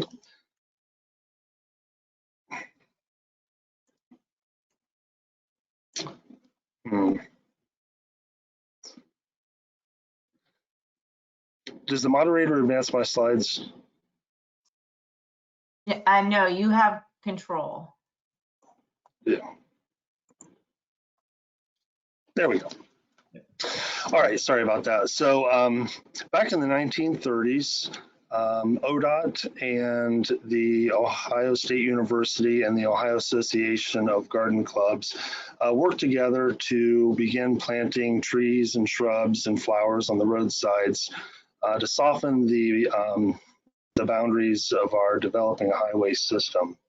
Over the decades, we've had several iterations of beautification programs here at ODOT, including a community gateway program, a tree legacy program, where we planted at least one tree for every school-aged child resident of the state. We've had a roadside daffodil planting program, and most recently our pollinator habitat program. When the monarch butterfly was petitioned to be listed as an endangered species, we realized the far-reaching impact that would have on our daily operations. So we activated our response by working with Pheasants Forever and the Ohio Department of Natural Resources to establish ODOT's first roadside pollinator habitat over in the western side of Ohio. Of course, the immediate benefit of creating a pollinator habitat is to provide food source and habitat for pollinators, especially the monarch butterfly, but it also, as we realized, saves the department money. So to seize all the opportunities of pollinator habitat sites around the state and to bring together some of our other highway beautification efforts such as litter, we created a highway beautification and pollinator habitat program in 2017. And in 3 short years, we've accomplished a lot. And I'm going to start with a picture in the upper left-hand corner. So to commemorate the 100-year end of World War I, ODOT partnered with the Veterans of Foreign War and the American Legion to create a red poppy remembrance garden, kind of brought about from Flanders Field, a poem about the red poppy being the flower of the World War I. We had an event on Memorial Day, and it quickly became a tourist attraction. We wanted this just to be a one-year installation, and because the red poppy is an annual, within each of the 1,200 pots of red poppies, we planted a pollinator plug. And the picture just to the right of that is year 2 of that same garden, where it's now a pollinator habitat demonstration garden. In the bottom is a picture of some volunteers in Cleveland who planted daffodil bulbs that we provided in their neighborhood. The colorful pictures are our established pollinator habitats. And in the upper right-hand corner is a litter abatement picture, obviously. Those of you who manage roadsides know that you can do all the beautification that you want, but litter mars the landscape. And so we involve our prisons, parolees, our own forces, volunteers, our Adopt a Highway program. But we also realized that the solution to litter is through prevention. And so we did a big study 2 years ago to not only survey how much litter is out there, but also to evaluate the behaviors and beliefs of people when it comes to litter. So we hope to have a campaign up and running in the next year or 2. So a couple of quick stats about the state of Ohio. We have the 4th largest interstate system, the 2nd highest inventory of bridges, and the 6th highest volume of vehicle miles traveled. And because of our central location, we're within a day's drive of 60% of the US and Canadian population. So as roadside managers or road managers in general, you know that the focus has to be from the center line out. And so that leaves very little time for roadside vegetation management and aesthetics. On the left, I've just listed some of the priorities. Of course, pavement, bridges, and here in Ohio, snow and ice control is a big one. So to kind of pick up where Chris had left off with her discussion on pollinator habitats, why does ODOT care about pollinator habitat? Well, I've already mentioned that it saves taxpayers money. The opportunity cost of having our highway workers on the center of the road working out instead of spending their time mowing and doing other basic vegetation management. It allows us to partner with companies like Honda and Scott's Miracle-Gro and communities to do public-private partnership plantings. Of course, it makes us good stewards of the environment, and agriculture is Ohio's largest industry. So not only do pollinator habitats secure our food supply, but it also helps our economy. But most importantly, from our perspective, is regulatory assurance. So as of today, I received our fully executed certificate of inclusion in the CCAA. We joined with Chris and some other DOTs in the energy sector in 2018 to begin writing. I say that loosely, I didn't write it, but I did serve on the advisory committee to draft the CCAA for the monarch butterfly. There's essentially 4 commitments that we need to make in order to participate.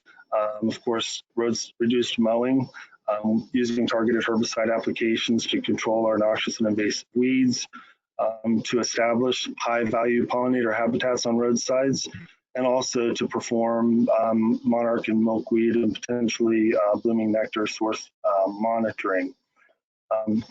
So we fully implemented these conservation measures ahead of us signing on to the CCAA, and in doing so, we created 80,000 acres of suitable habitat the first year.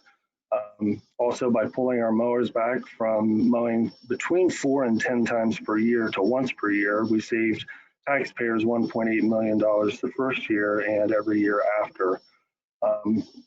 We'd also been busy, establishing pollinator habitats, but we really began in earnest in 2017, developing 1,200 acres throughout the state. And we do those on roadsides, at ODOT garages. We have a brownfield to blooms program, access right-of-way, rest areas that are open and retired, lots of different places, anywhere that there's idle land that we don't have to mow as a suitable site.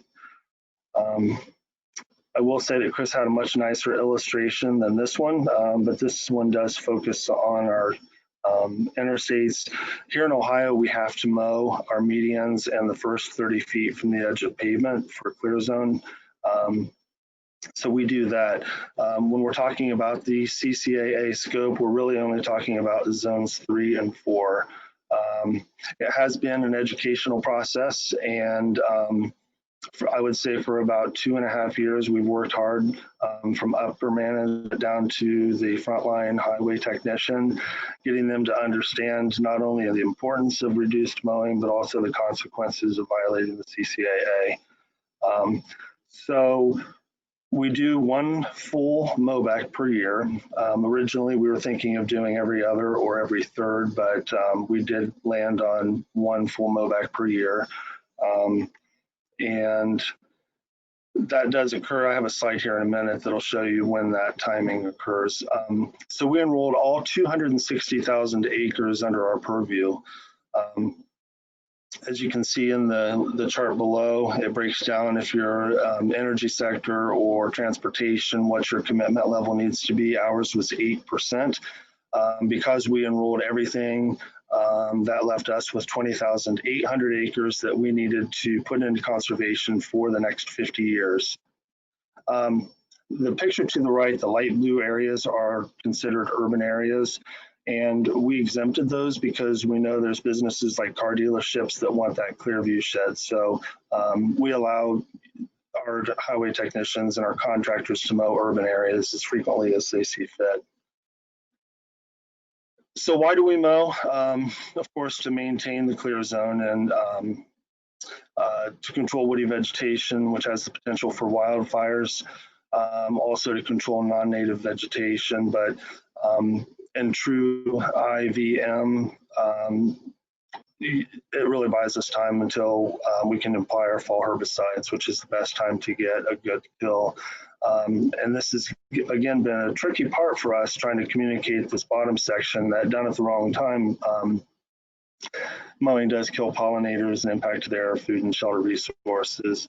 And lately we've been working hard on communicating that spreading noxious and invasive weeds with our mowers is a big problem, especially with leaf teasel at this time of year.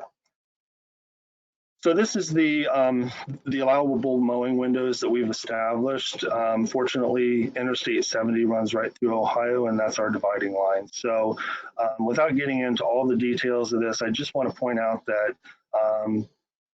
we're giving our mowers essentially from October 1st, and this is north of Interstate, from October 1st through May 1st to do their mowing.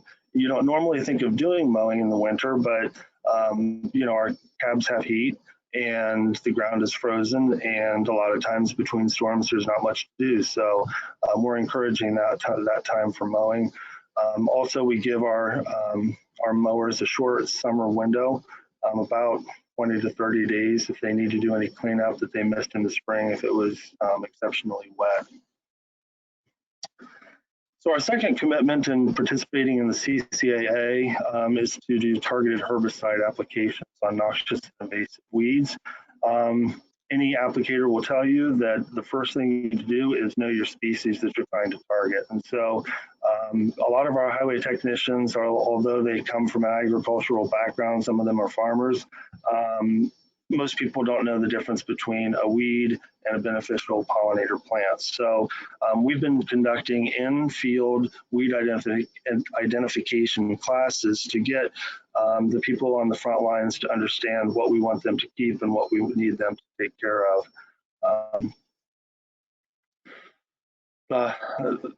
Third commitment also is the establishing the high value pollinator habitats. As I said, we've done 1,200 acres at 120 sites in 57 of our 88 counties. We had really good momentum with hopes of having one in every Ohio county by 2022, but with the current economic situation, that's some of those projects have just been indefinitely suspended.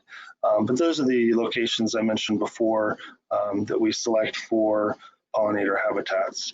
A very quick overview of establishing a pollinator habitat. In year one, in the fall, we use a non-selective herbicide to get a total kill. In the spring, we'll follow up with another application of glyphosate, and we will use a conservation drill and drill in native seed as well as annual flowers to give some color while the site's being established. And by the third year, you can see that site is established and requires very little maintenance.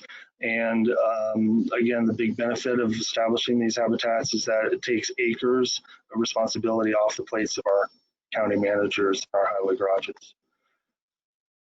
So we have 22 approximately species that we use in our pollinator habitat seed mix. We use 3 grasses to provide structure, and we cover all 3 bloom periods from early spring through late fall. This is an example of an ideal location. We don't select anything less than 2 acres, and we try and cluster them together. So this interchange would be 1, and then maybe the next 1 or 2 or 3 down the road, we can cluster them together. Because if you're going to mobilize, you know, our crews or contractors to go out and spray and take care of these sites, it makes sense to have multiple work for them to do in one trip. There's a lot of areas that we had planted back in the 1990s for aesthetics, and the seed bank is still there. So if we can just remove those cool season grasses and some of the other vegetation, those will emerge. And so those are quick, easy, and effective ways of creating more habitat. The next few slides are just going to be before and after pictures. This one is in Appalachia down in southeastern Ohio at an interchange. The National Wild Turkey Federation approached us about using 3 acres of land at one of our garages to establish a pollinator habitat. They provided the time, the materials, and agreed for 4 years to do maintenance on the site. And so that was a zero cost effort on our part. This is that rest area I spoke of earlier with the red poppies, and now it's the demonstration garden of our pollinator habitats. And we all have these rest areas that are underutilized. Look at all that mowing that we need to do. So in some cases, we're converting that over to prairie. And finally, the ugly side of any kind of program like highway beautification is that you don't always have full buy-in from the top down to the bottom. And so you need to maintain good communication between all of your participants. Some other threats to a successful pollinator habitat program are not staying on top of your noxious and invasive weeds or woody vegetation. This slide I've used before, but it's very poignant now because of the pandemic. Policy changes and budget cuts has significantly impacted our program. And also a thing to consider is the availability of green contractors to actually do the work. So I look forward to hearing from you. If you have any questions, please reach out to me with this information.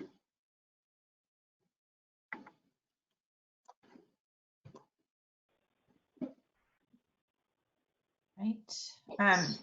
Ed, I'm making you panelist.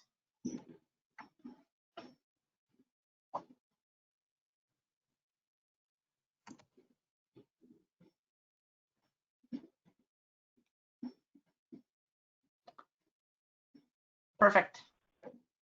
Very good, very good. Yeah, hi. I'm Ed Wallingford. I'm the Assistant Environmental Division Director here at Virginia Department of Transportation, and appreciate the opportunity to be part of this panel talking about some of the benefits, co-benefits that we've seen through our efforts to create pollinator habitat. Take a little bit different approach perhaps than the previous couple speakers, but kind of echo in some parts about the approaches for mowing regimes.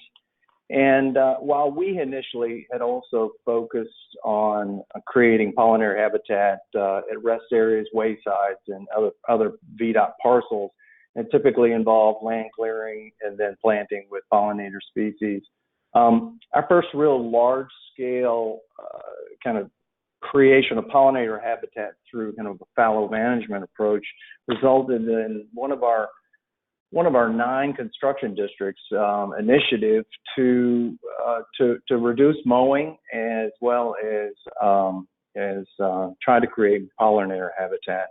And they were trying to do so because they're currently budgeted for 3 mows per year on average. But they really wanted to take their mowing down, their mowing costs down.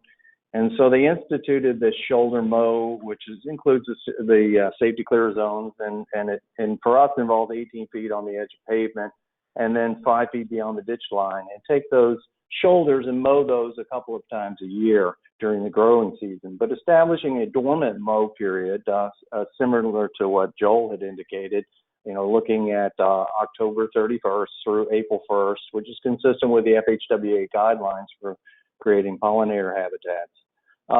When they instituted this practice, one of the things that they wanted to achieve was more accurate measurements of their what the types and amounts of interstate mowing that they were contracting for.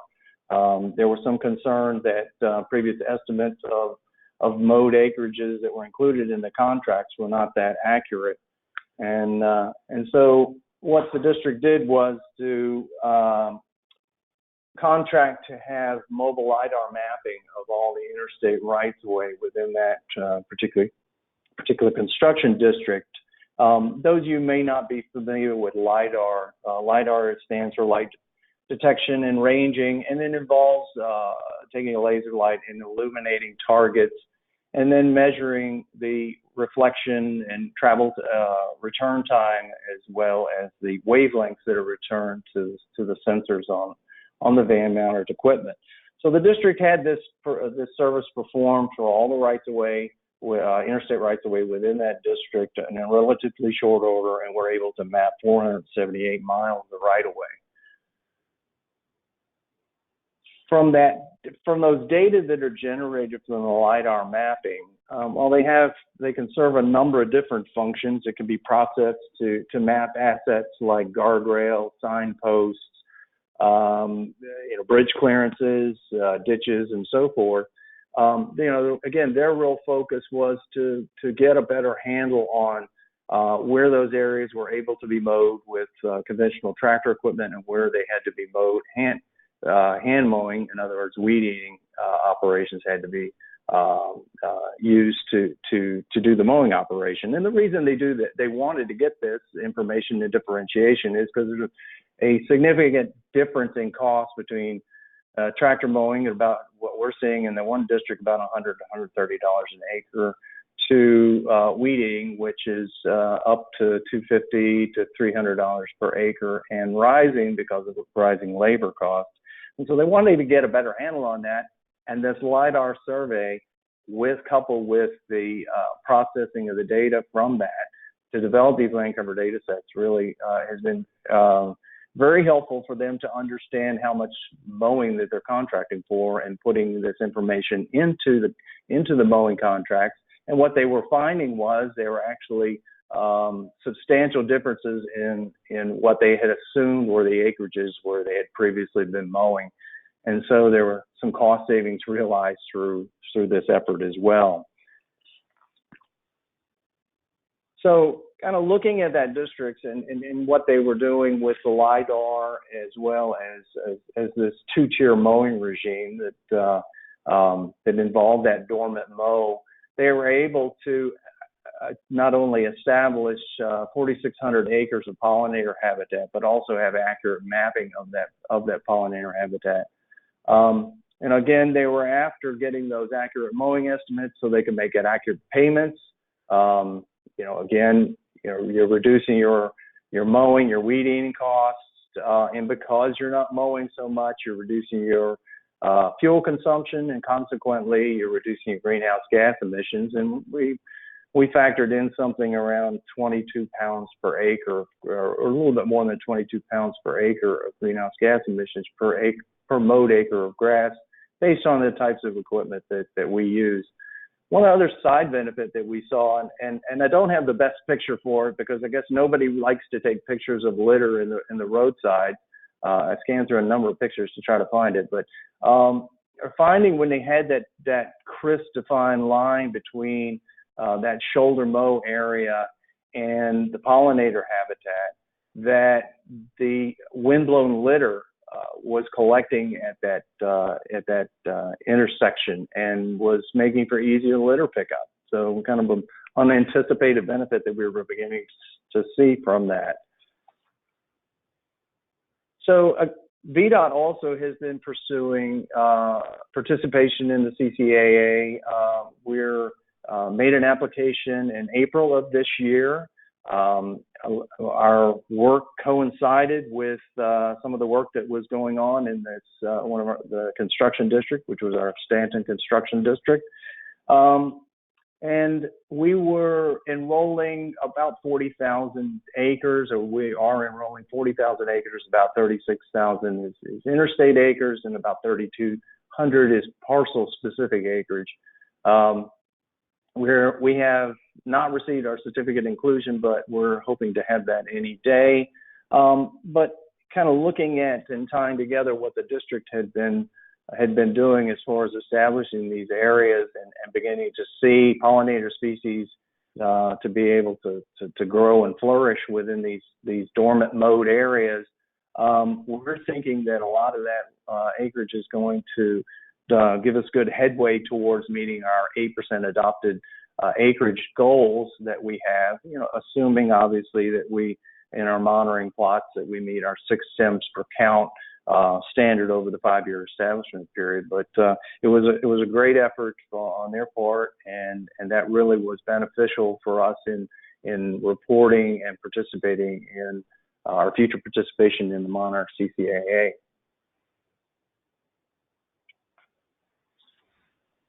But one of the largest, I guess, from a monetary standpoint, benefits that we received from the work that was started in our Stanton district to set aside those dormant mow areas and create pollinator habitat, really had to do with our meeting our TMDL requirements for the Chesapeake Bay. And while the efforts that they did to create map, track, and and monitor pollutant habitat and monarch CCA acreage, certainly offers great promise towards helping the preservation and perhaps the recovery of some of those pollinator species. We're looking at it in a totally different slant in the TMDL program, in that we're looking at what those activities are doing as far as reducing pollutants that are getting to the Chesapeake Bay, and indeed outside of the Chesapeake Bay watershed, reducing pollutants that are making it through stormwater and into receiving waters. But going back to the Chesapeake Bay TMDL, in 2010, the EPA established the Chesapeake Bay TMDL, and that's basically a comprehensive pollution diet. And it involves 6 states and DC, and including Virginia. And because VDOT is considered a MS4 or municipal separate storm sewer system, because of our drainage system, we had to get an MS4 permit. We are required to make reductions for this TMDL.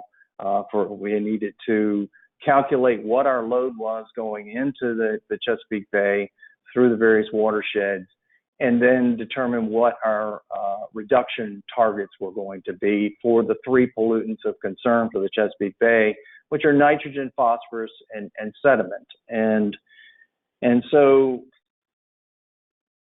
we went through those calculations and came up with our permit required load reductions that we've got to reduce over a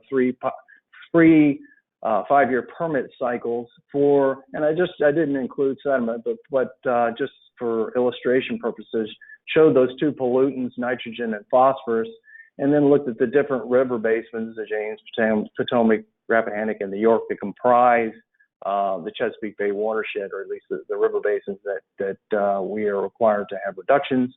And you can see this is a daunting task to reduce these pollutant loads over a relatively short period of time. We have developed a program to address this pollutant reductions, a very robust program in terms of activity, and as well as funding we're putting towards that.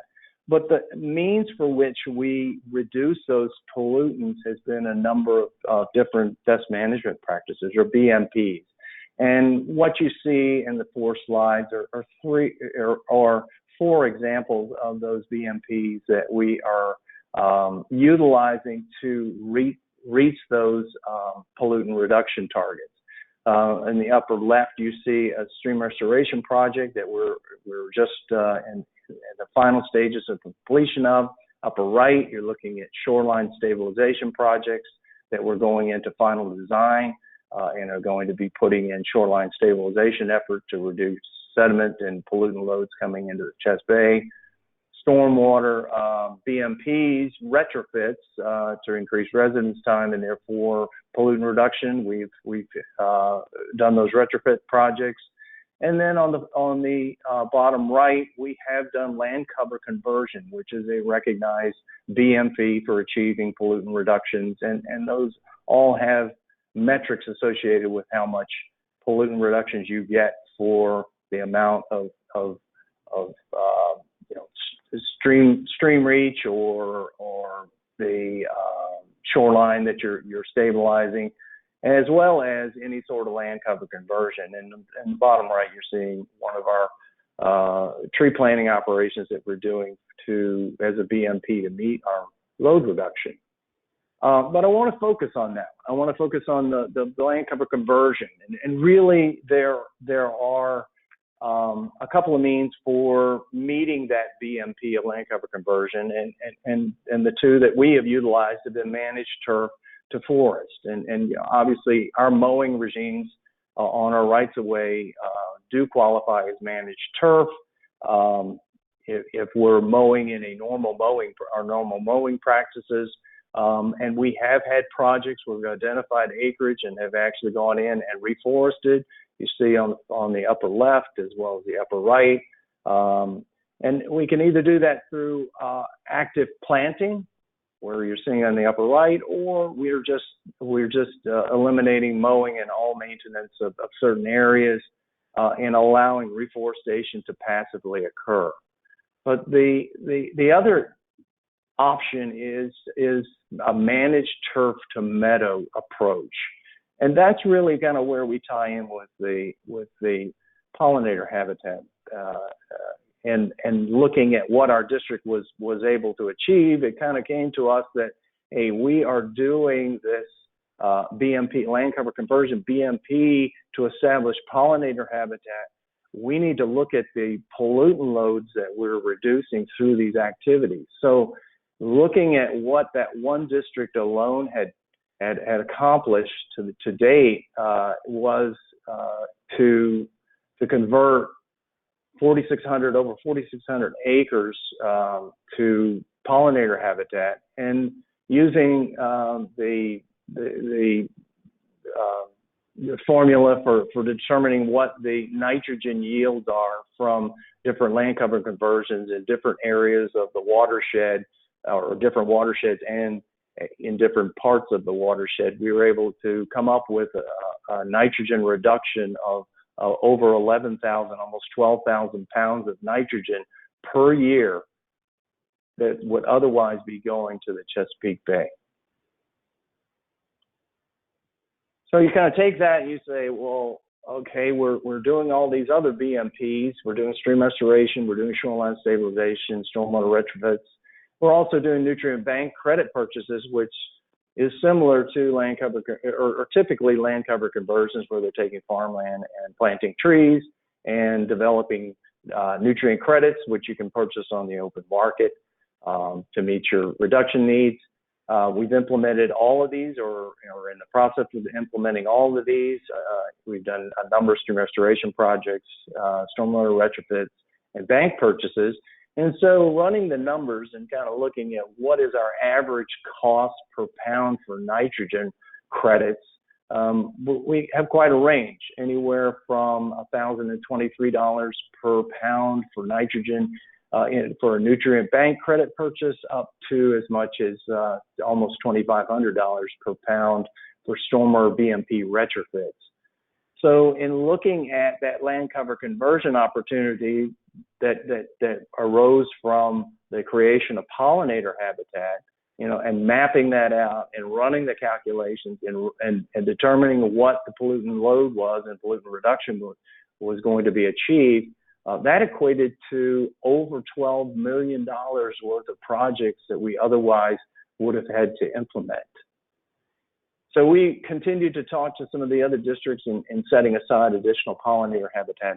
And to date, that is a work in progress. But as of our last MS4 permit year annual report, we have been able to report the equivalent of almost $20 million worth of nitrogen credits as a result of the pollinator habitat programs. And we expect those numbers to grow. So Ed, kind of summarizing. Yes. Sorry, Ed, I hate to interrupt. And I hear you're summarizing. So we just like 1 or 2 more minutes left. Sorry. Oh, okay, sure. Yeah, just to summarize those co-benefits, we've reduced mowing, reduced fuel consumption, greenhouse gas emissions, easier litter pickup, supports the Monarch CCAA, reduced nutrient runoff, and then it supports our compliance with our TMDL requirements and saves money. But I want to point out that reduced nutrient runoff. You don't necessarily have to be meeting a TMDL target in order to take claim for credits for the benefit of reducing pollutants getting to streams. So the future directions that we have are to complete our LIDAR data collection mapping for all our interstates and develop individual data sets for not only the pollinators, but specific data sets for pollinators, monarchs, CCAs, TMDLs, training and outreach so that we can expand our areas that we're going to be converting, and then implement programmatic approaches for how we're going to deduct acreage. If we have construction projects or maintenance projects, or we're taking on a different mowing program, we need to deduct those so that we accurately track those quantities. And then really developing those enhanced invasives controls. As Joel had mentioned earlier, that is a key to the critical success for the pollinator program, as well as these other programs as well.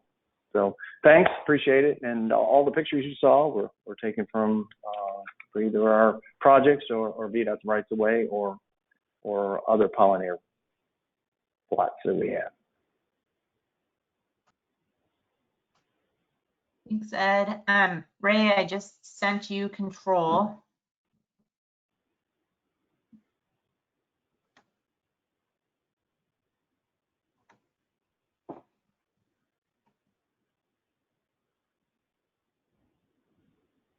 Hi, everybody. Hello. Is that coming through? Yep, we see it now. Okay. All right, for some reason, I'm not seeing what's coming through, so I can see what I'm presenting. I think you've got my title slide up there. So I'm Ray Willard. I'm a landscape architect for the Washington State DOT, and I've been doing this for quite a while. I've actually had the good fortune of working pretty much on the same project for almost 30 years now. So I'll get into that as I go through my presentation, but I'd like to thank the two presenters before me. We're a little bit short on time here, so I'm going to kind of rush through what I have, but what I'd say to the group, and I'm going to be echoing a lot of the points that were made by the other two presenters and kind of giving our perspective here from Washington, but also we're working on this. I'm part of the National Committee Roadside Maintenance Operations, and I'm currently the research coordinator for that group. And so we're working on this stuff. Right now, there's a lot of things coming together. And so there's going to be future opportunities for more discussion along these lines. And so I'm looking forward to that. And I'm kind of at the end of my career now, but I'm really kind of jazzed about what's going on. There's a lot of good stuff. And I'm just looking at what the two presentations you just saw had in them. And what you're seeing kind of on the slides that I've got, the pictures I've got on my title slide there, we've come so far in a relatively short time. And it just so happened to be the span of my career. And it's really cool. So I'll be talking about that as we go. But basically, with our program here in Washington State, I've been, like I said, 1992 is when I started working on this stuff as a maintenance landscape architect. Prior to that, I was working in the design side of things. I was the principal designer for the irrigation systems on the I-90 project, which was we spent like $30 million on landscaping on that thing back in the 80s and 90s. Anyway, so I've had a long time to think about this and work on this, and it's pretty cool stuff. So just so happens that at this point in time in our agency and nationally also with, come on, there we go, with focus by FHWA on asset management, we've been able to create some pretty interesting and compelling stories about the condition of our system and what needs to be done to preserve it, and you know, where do we go from here, sort of thing. We took those same principles and applied them to the roadside, and we've got now an asset management basically summary of how we are categorizing and managing our roadsides, measuring them, and so forth. And so I'll go into that. That's what this is about. But starting out at the this is 1993. This was published in December. So this is my first project coming to maintenance, environmental impact statement on what do we do about maintaining the roadsides? How much do we spray? How much do we mow? How much does it cost? What does it do to the environment? We went through that, came up with a preferred alternative that we would start using the principles of integrated pest management, but applied to the roadside landscape, the right-of-way. And so the term integrated vegetation management, interestingly enough, before the 90s, that really wasn't much of a term. I mean, maybe somebody had used it, but it hadn't really been coined as a term. And so integrated pest management, integrated vegetation management, and then what does that mean to be practiced in the context of a roadside? Federal Highways is also working on this. This is a book that kind of promotes the approach of taking having some respect for the ecosystem that the highway is going through, and really trying to do as much as we can to preserve some of the native ecotypes that we have throughout the country.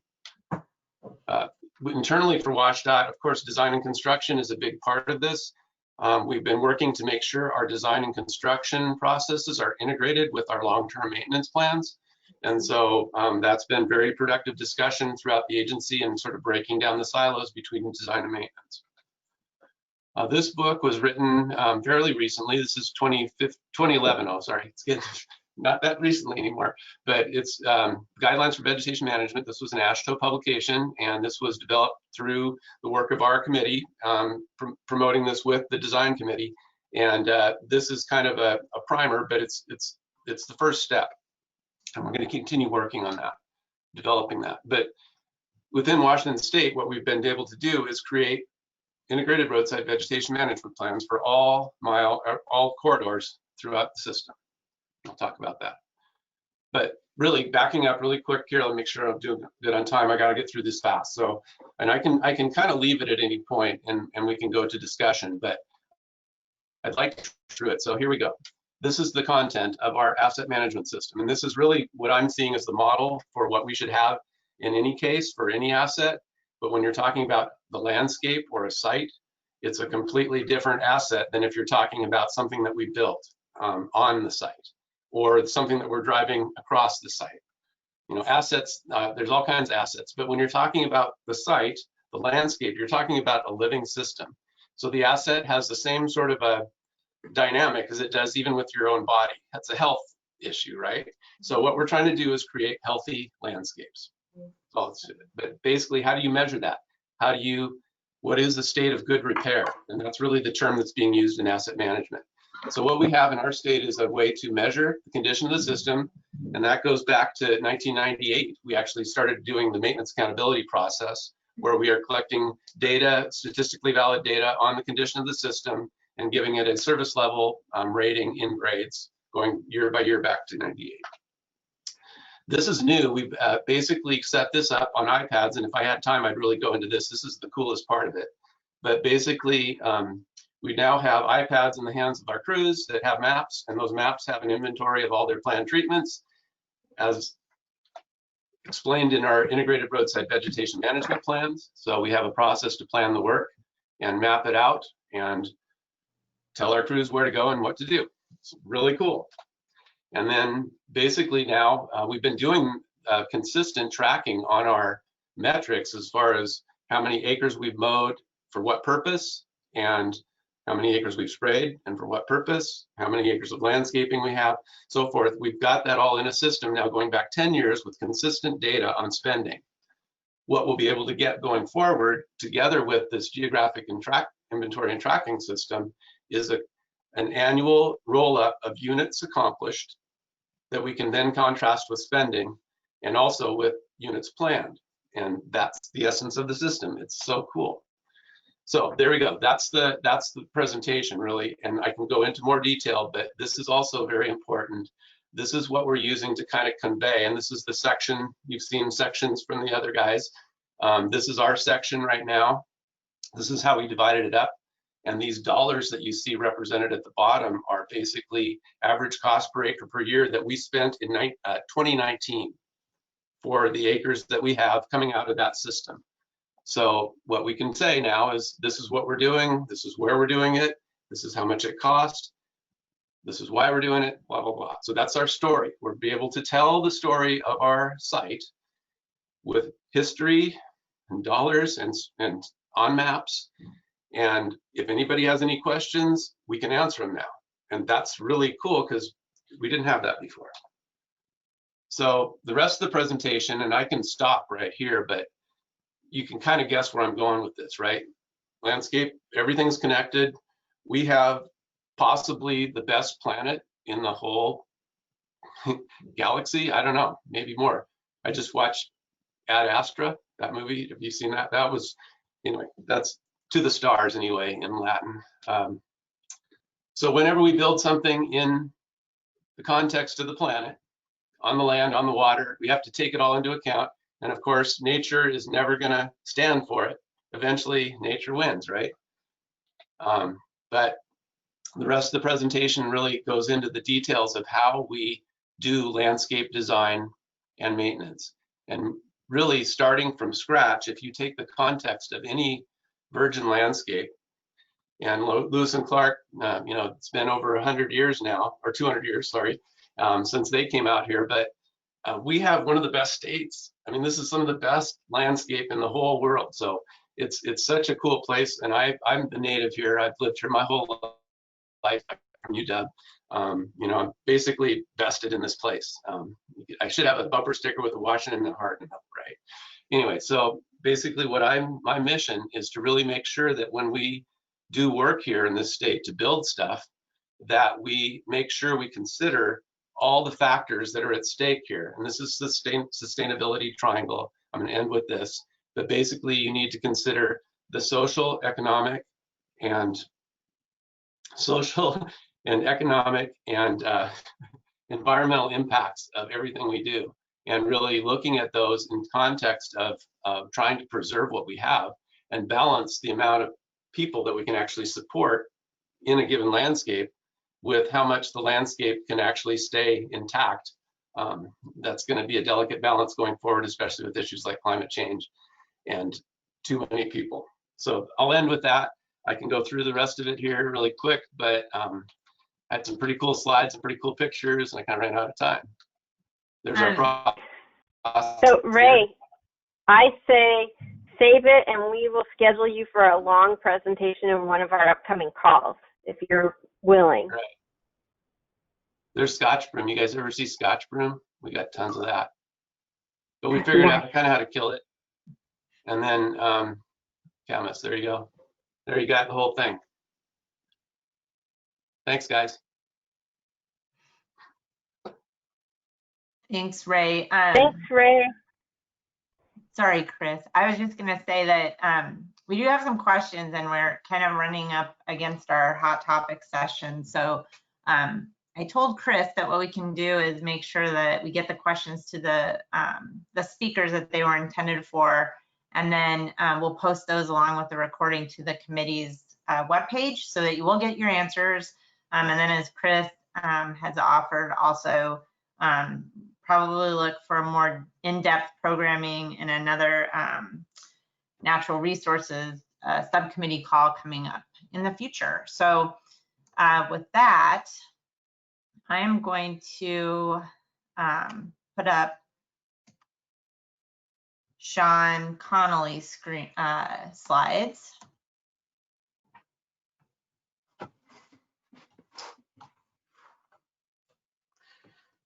Can y'all hear me? It looks like I'm in the closet here. Yeah, we can hear and see.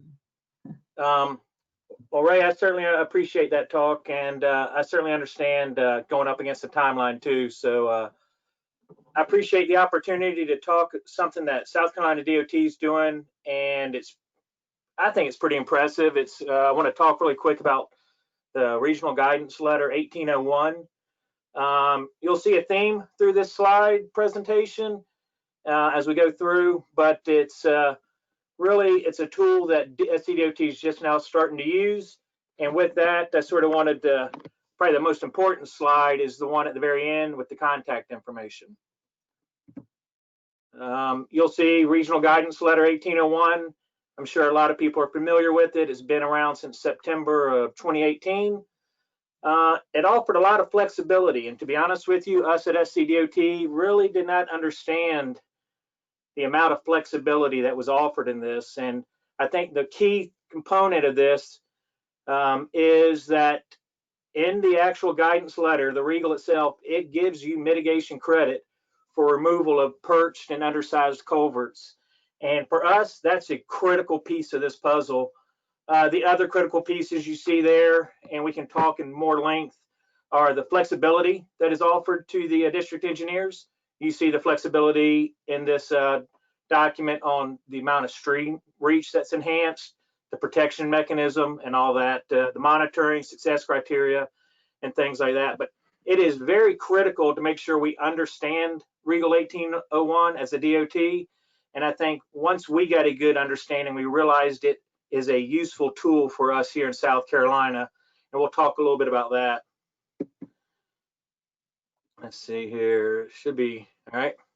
For us, and this might be a South Carolina DOT thing, we've got a bunch of different programs and only a finite amount of money. And we don't really have enough money to really get the sheer volume of work we want done in a certain amount of time. So we plan it out accordingly. But one of the things that we are doing, I think, is very beneficial is this Regal 1801 allows you to stretch that money.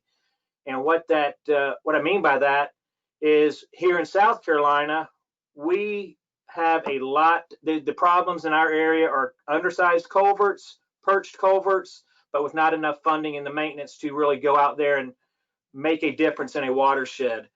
Well, this program allows us to use those state funds that we have, make those repairs, and then we get mitigation bank credits for it, and then we then reimburse ourselves with project funds, federal dollars for mitigation. So a federal project comes along, we've got the credits that are generated from this culvert replacement.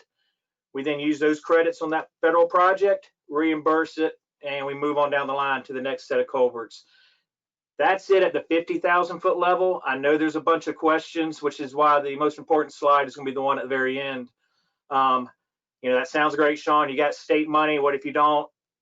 We've got some questions. We've got some answers for those DOTs that are in that situation as well. But I wanted y'all to see this program and mainly just give you a sense of where we are, because we are just now starting it. We have submitted a prospectus, and we are submitting a prospectus for an in lieu fee program. We have sat down with the Corps of Engineers. We have expressed, went over the Regal with them. We've sat down with Fish and Wildlife. We've sat down with our DNR, and we, over the course of a couple of years, looks like over the course of a couple of years, it is now where we are now submitting a prospectus, and we are starting on a small scale. That's just one of our 8-digit watersheds you're seeing right there. And it's a service area that the Corps is giving us to test drive this, if you will. This is a program that there's no mitigation bank coverage right there. So with that being said, this in lieu fee program sort of fits nicely into at least to test drive it. If it goes well, we could look at expanding it statewide, but we've just submitted our prospectus. We've got a consultant under contract. So we are just now starting that process, and hopefully it goes on public notice into this week or first part of next. Let's see the next slide. The benefit, as many of y'all know, with the in lieu fee program, not only does it give you advanced credits, so if you've got projects that are stuck in an area without mitigation, this in lieu fee program, if you had it up and running, you could fund that in lieu fee program. And depending on how your banking instrument's written, you got 3 years to generate those credits, but you are instantly given the credits to move your project forward. So it's a benefit to us to continue to look at in lieu fee programs. It helps fish passage, helps infrastructure, and stretches the dollar here at South Carolina. One of the best things about this is the rapid assessment and the baseline data collection. Most times when you hear about banks, you've got a year-plus long process of data collection. We have tried to keep this very, one fish, two fish, red fish, blue fish, very simplistic. And so we came across this rapid assessment form that SARP has generated, and many of y'all might recognize it. It's used up and down the East Coast, but we've asked them to tweak it. So we've now got a rapid assessment form that our agencies support that gives you, if you see that little box in the top right corner, you go through the rapid assessment form and it generates a score. And obviously the lower the score, the more impaired the culvert. So our success criteria, we would come back, repair the culvert, apply the rapid assessment form again. Ideally, you get some net improvement, that score goes higher. So it's a simplistic approach to the data collection. So I think that is worthy of talking a little more details, unpacking that. We've got a lot of support. We've got a lot of data that we've collected that shows the benefits of this rapid assessment. Obviously, I think it's 2 pages long. You're just seeing the top part right here. So with that being said, I really want to just give y'all a sense of hope, if you will. This once we got up and running with this, it has taken us about 3 months to get from hiring a consultant, developing that scope of work, and working with the staff, Fish and Wildlife, the IRT, 3 months over this COVID hiatus, to where we've also, a lot of meetings and things like that. But we are now submitting, and it's on the public notice here now. We hope to have the instrument up and running by December 2021. And the most important slide of all, and that's it right there. And that's Vince McCarron's my mitigation manager. Ross Nelson's the consultant we have on board. The two of them are working together, and we're moving forward. So I know we don't have time for questions, but I encourage you to take a screenshot of that slide right there. And obviously, if there's questions, and Chris, y'all want to send them to me afterwards, I'll answer those and get back to you pretty quickly for those that are interested. Thanks, Sean. Awesome. Thank you, Sean. Yep.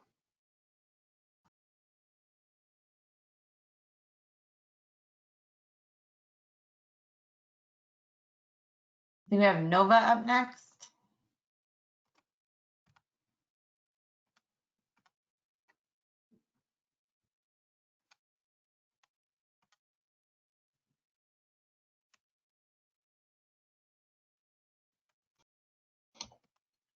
Okay. Yeah, Chris was thinking about moving me to the end, but I'll go ahead and get going. Yeah, so thank you for taking time to let me talk about, we have an international pool fund study that we've been working on for the last couple of years. And we actually have a total of 12 partners that have joined in on this: Alaska DOT, Arizona DOT, California DOT, Iowa DOT, Michigan, Minnesota, New Mexico, Ontario Ministry of Transportation, Oregon, Parks Canada / Government of Canada, and Washington State DOT. We are the lead state for this particular pool fund study. So what we are focusing on is wildlife vehicle collisions, reduction in habitat connectivity. So we're all interested in collaborating and trying to come up with some common interests in reducing wildlife vehicle collisions and seeing what types of technologies or improvements to existing and traditional mitigation might be able to be improved upon, and how we can cost effectively look at those things.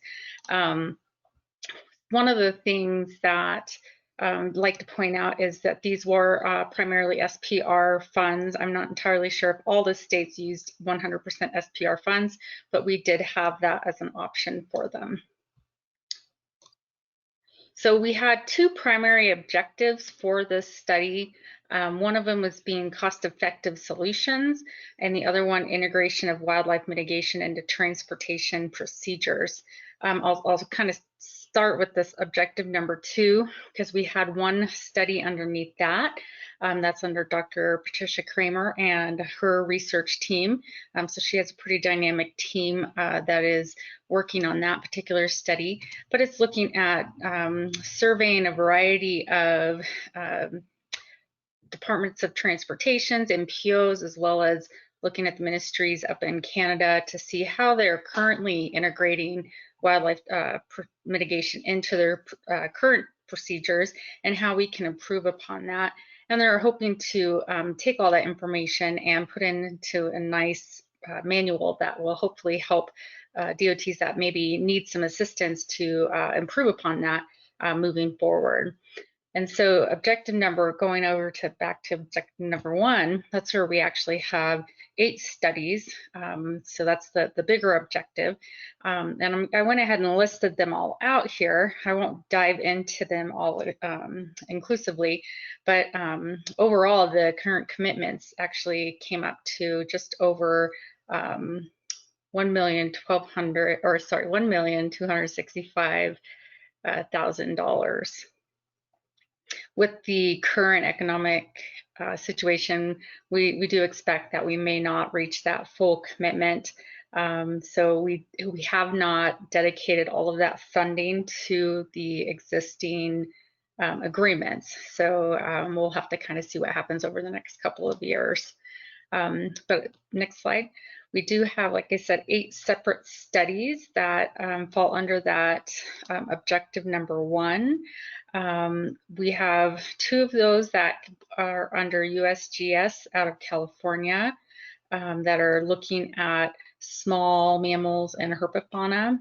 And then the other 6 are with larger species under Montana State University and WTI, looking at a variety of things from how to adjust existing infrastructure with large ungulates, animals with pads, as well as looking at passive use values and how that can be incorporated into cost-benefit ratios. So next slide. And so those are all just the titles of those 8 different studies that I mentioned. And if you want to get more information on any of them, please feel free to reach out to me. We have summaries on all of them.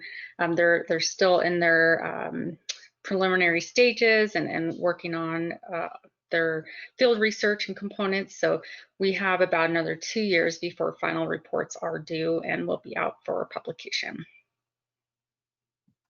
Next slide. So you can find more information out about this on the FHWA website. We are putting all final documents on this website. You can look it up by that study number, TPF-5/358. So you're more than welcome to look at that. And if it's not too late to join into this as well, if anybody else is interested, you know, there's always time to join, and it's been a really great dynamic group. Next slide. So yeah, if you have any questions, feel free to reach out. That's my email and phone, and I'd be happy to answer. Thanks so much.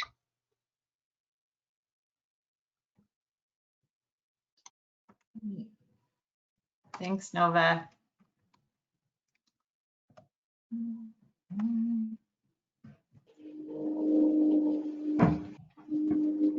Okay, so we have 13 minutes left and 3 more lightning round presentations. So just keep that in mind as we go. Okay, hi, I'm Elisa Richardson from Rhode Island DOT. I promise this will be fast. How about that? I'm gonna try. So we had, everybody's familiar with the MS4 program and the 6 minimum measures. And so I'm gonna give you a little bit of history. We had an audit back in 2014, and this is what happened. And I'm sorry, I'm gonna be like really corny, but it's the end of the day. I planned this for another presentation, and my team convinced me I should do it for you guys as well. So we just had the Lorax and 1 fish, 2 fish. So I hope you don't think it's too corny, but this is I like to do little parodies, and this is to the theme of Gilligan's Island. Here is the EPA consent decree history in 3 short verses. So here we go. Just sit right back and I'll hear a tale of an inspection that started with the EPA and closed with correction. The budget started getting rough, so MS4 was paused, and post-construction BMPs from projects they were tossed. IDDE was lost. The consent decree was very harsh, but funding now secure for BMPs. IDDE, stormwater plans for TMDLs, and penalties with asset management required at RIDOT. So, okay, next slide. That's embarrassing enough, but I hope you guys enjoyed it. I hope you're having a great end of the session with all of this. I really appreciate AASHTO and everything they're doing to put all this together. I've learned a lot today. And so we went from 1 person, MS4 completely ignored, to a 12-person staff. We've been gearing up since the consent decree. It was probably one of the best things that ever happened to us. On the left, you can see a picture of Rhode Island. Those are all of our impaired water bodies. We're a highly dense state.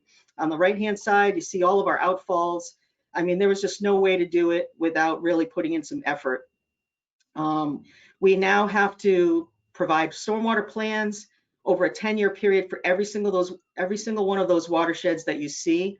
They're in groups, but it's still a lot of money and a lot of planning. They went with an impervious cover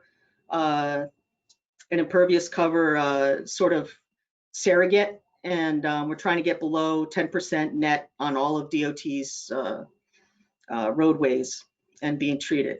And then we have to retrofit all of that within 8 years of a stormwater control plan approval. Next.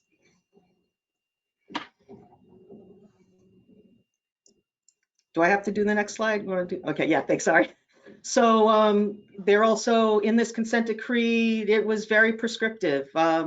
They wanted us to develop a very intense illicit discharge detection plan. Every stormwater control plan, we had to do wet and dry weather sampling. This is an example of something we just found recently in one of our catch basins. Food truck, we think, is dumping their grease. So we haven't found an illicit connection, but we think somewhere at night, on a Friday night or Saturday nights, they're dumping emptying their oil vats. But all of these things, we're finding more and more. As you look, you will find. When you look, you will find it. And then we have to investigate those and send letters within 60 days. We're on timelines. It's pretty intense. Next slide.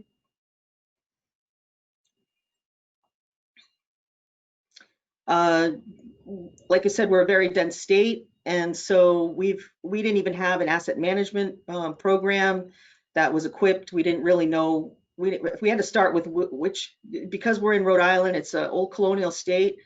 We didn't even know which roads exactly were ours. We knew what we maintained, but some of the roadways ownership went back to, I don't know, 1700s. So it was very challenging and we had a lot of communication with the cities, but we pretty much were starting a mapping program.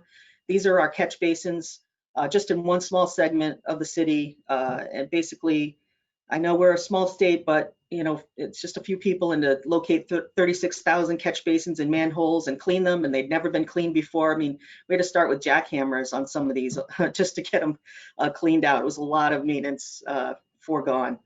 Next.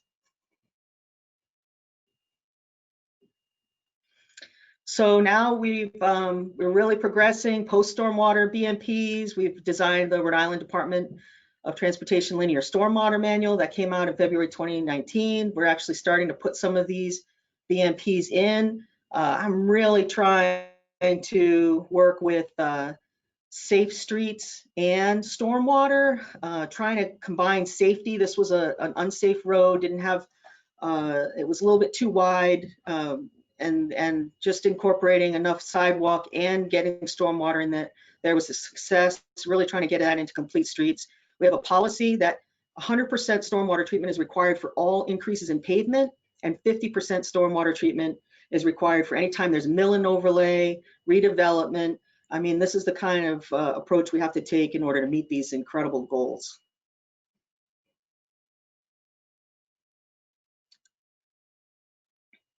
The next one. I think that's it. Is that it? Okay, I didn't put my contact info. You can get it from the group. You can ask in the chat. I'll put it in there. But thank you very much. And that's my quick little consent decree. It might not be the worst thing that ever happened, but we have to spend $10 million over the next 10 years to try to achieve and meet all the goals in this consent decree. And we're getting there, but not all the way. All right, thank you very much. Thanks, Alyssa. I would just say everyone loved your song. Everyone. Oh, so. I'm so nervous. Thank you.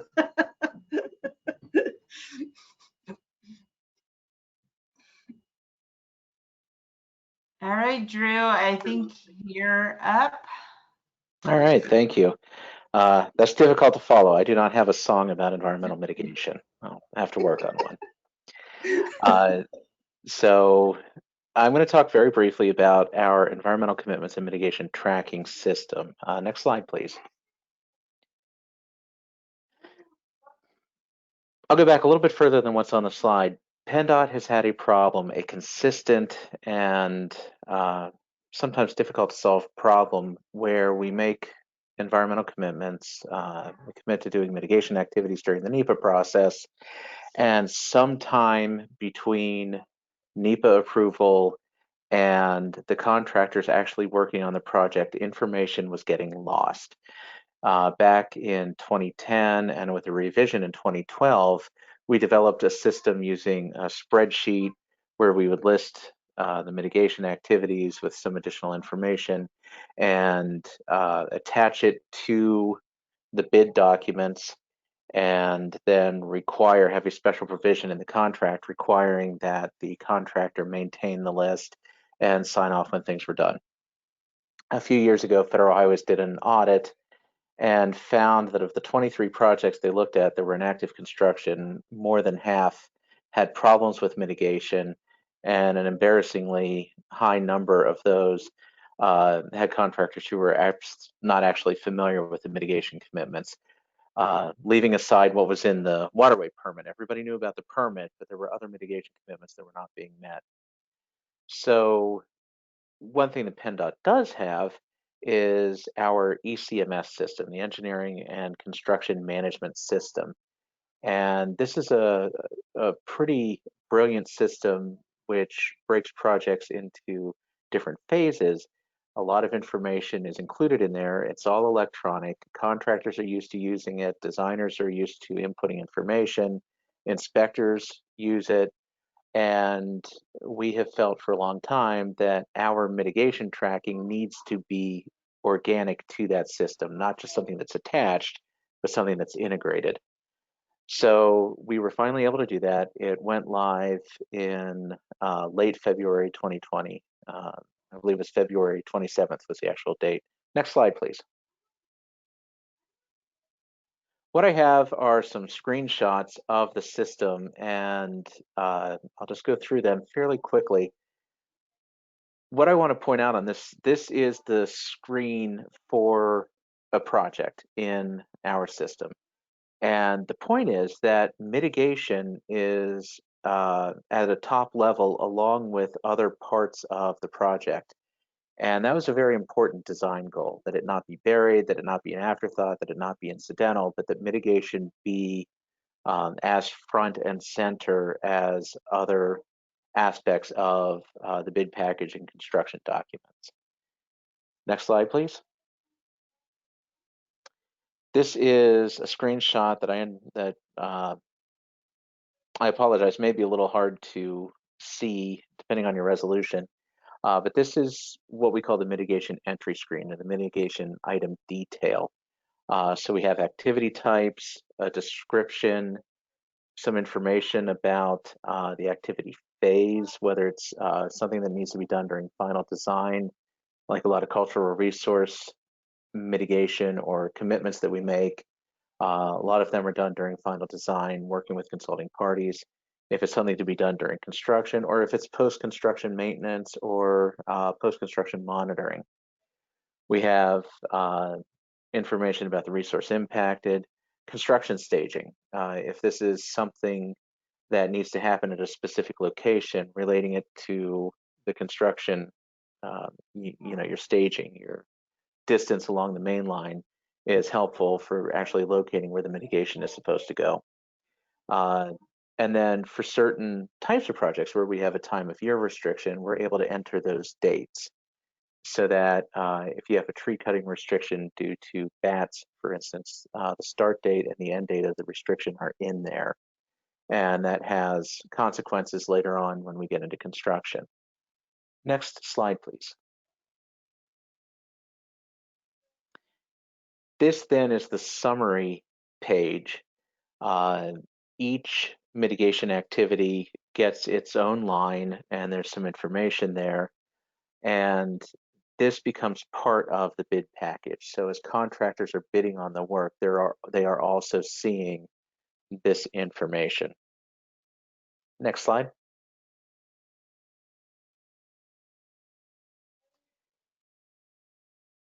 And then the main point, the big problem we were trying to solve, is all of this gets transferred from the design side of our system into the construction side of the system. So we have something called project site activity, PSA diaries, that the inspectors fill out daily. So as they're inspecting They have a mobile app. They can also do this on the computer. They bring up a lot of different items having to do with the construction.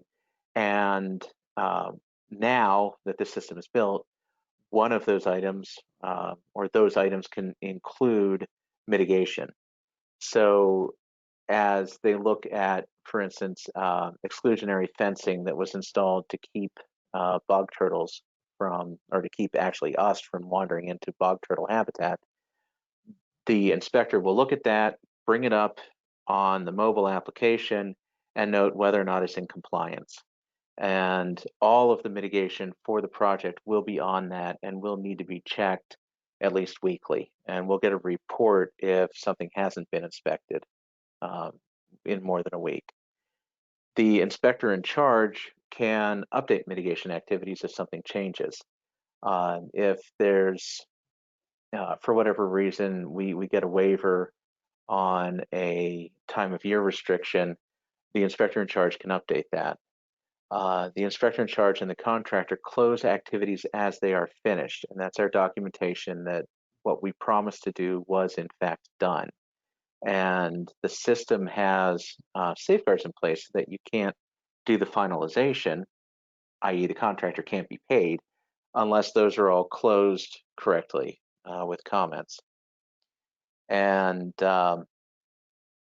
you know, if there's something new that needs to be added, if there's a late discovery, you know, the extreme example, of course, is you find graves as you're starting your excavation.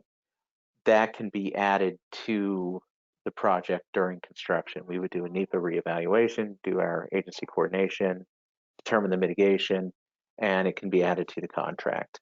So the system's able to accommodate and is flexible enough to handle those sorts of issues. Next slide. This is me. You know, please drop me a note, give me a call.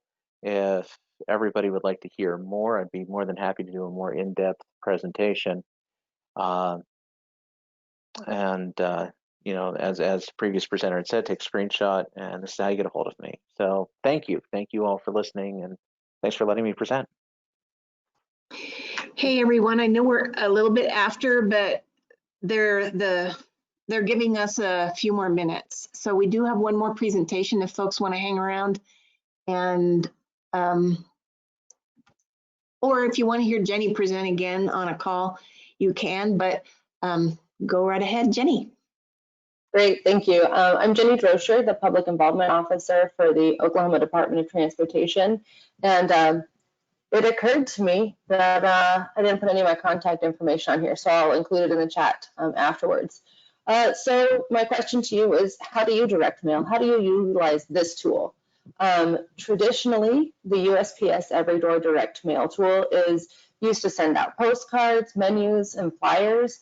The tool allows you to target your outreach by using US Census data to filter by age, income, household size, etc. And prior to the pandemic and going completely virtual with our public involvement, we handed out door-to-door flyers. We handed these out to homes and businesses adjacent to the project areas prior to open houses and public meetings. Our flyers were typically single page front and back with meeting and project information on one side and then the project location map on the other side. And our communities responded really well to this face-to-face interaction, and our average public meeting turnout increased from just a few to 50 to 70 attendees in our rural communities. However, when the pandemic began, that was obviously no longer an option, and we had to rethink our outreach strategy. So in June, we developed the idea of multi-page pamphlets that would be sent out via Every Door Direct to postal routes within the affected project communities before our virtual open houses went live. Next slide, please. It has been paramount to us that we continue to do our best to reach our EJ communities, rural townships, and those members of the public who are not comfortable with or able to utilize technology. Our motive for sending out these pamphlets instead of a simple postcard is to ensure that we're providing more than just meeting information to all of the potentially affected members of the public. By sending these pamphlets to not only our traditional mailing lists, but also through Every Door Direct, we're able to provide those who are renting or leasing with the same information as elected and appointed officials, key stakeholders, and property and utility owners. The pamphlets are comprised of what was formerly the door-to-door flyer, our traditional public invite letter, and a brochure that would have been handed out at a face-to-face meeting or open house. And the brochure gives a little more in-depth information regarding the project and also contains an 11 by 17 project map and comment form. Next slide.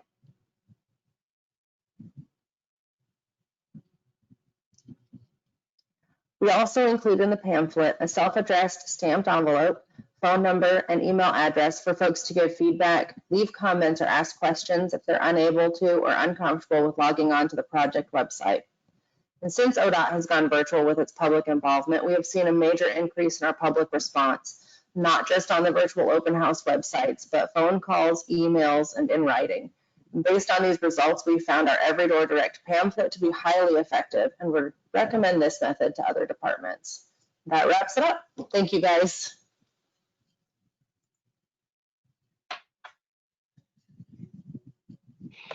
So just quickly, if people had questions, we probably could take one or two and then we'll wrap up for the day. Were there any that came in? Yeah, Jane, let's see.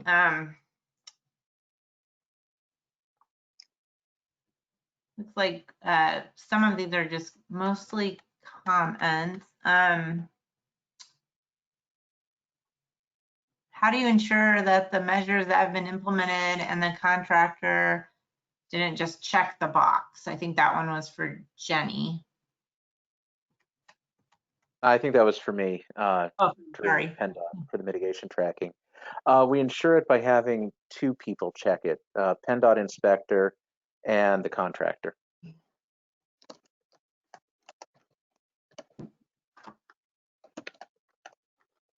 And then this is Melissa, and some of the other questions were about getting people's contact information and that kind of follow up. And we will absolutely make sure to share the contact information from folks that are okay with us sharing the contact information. And we will, again, be posting the recording of this webinar and slides, copies of the slides for the speakers who are comfortable with us sharing those on our website as well.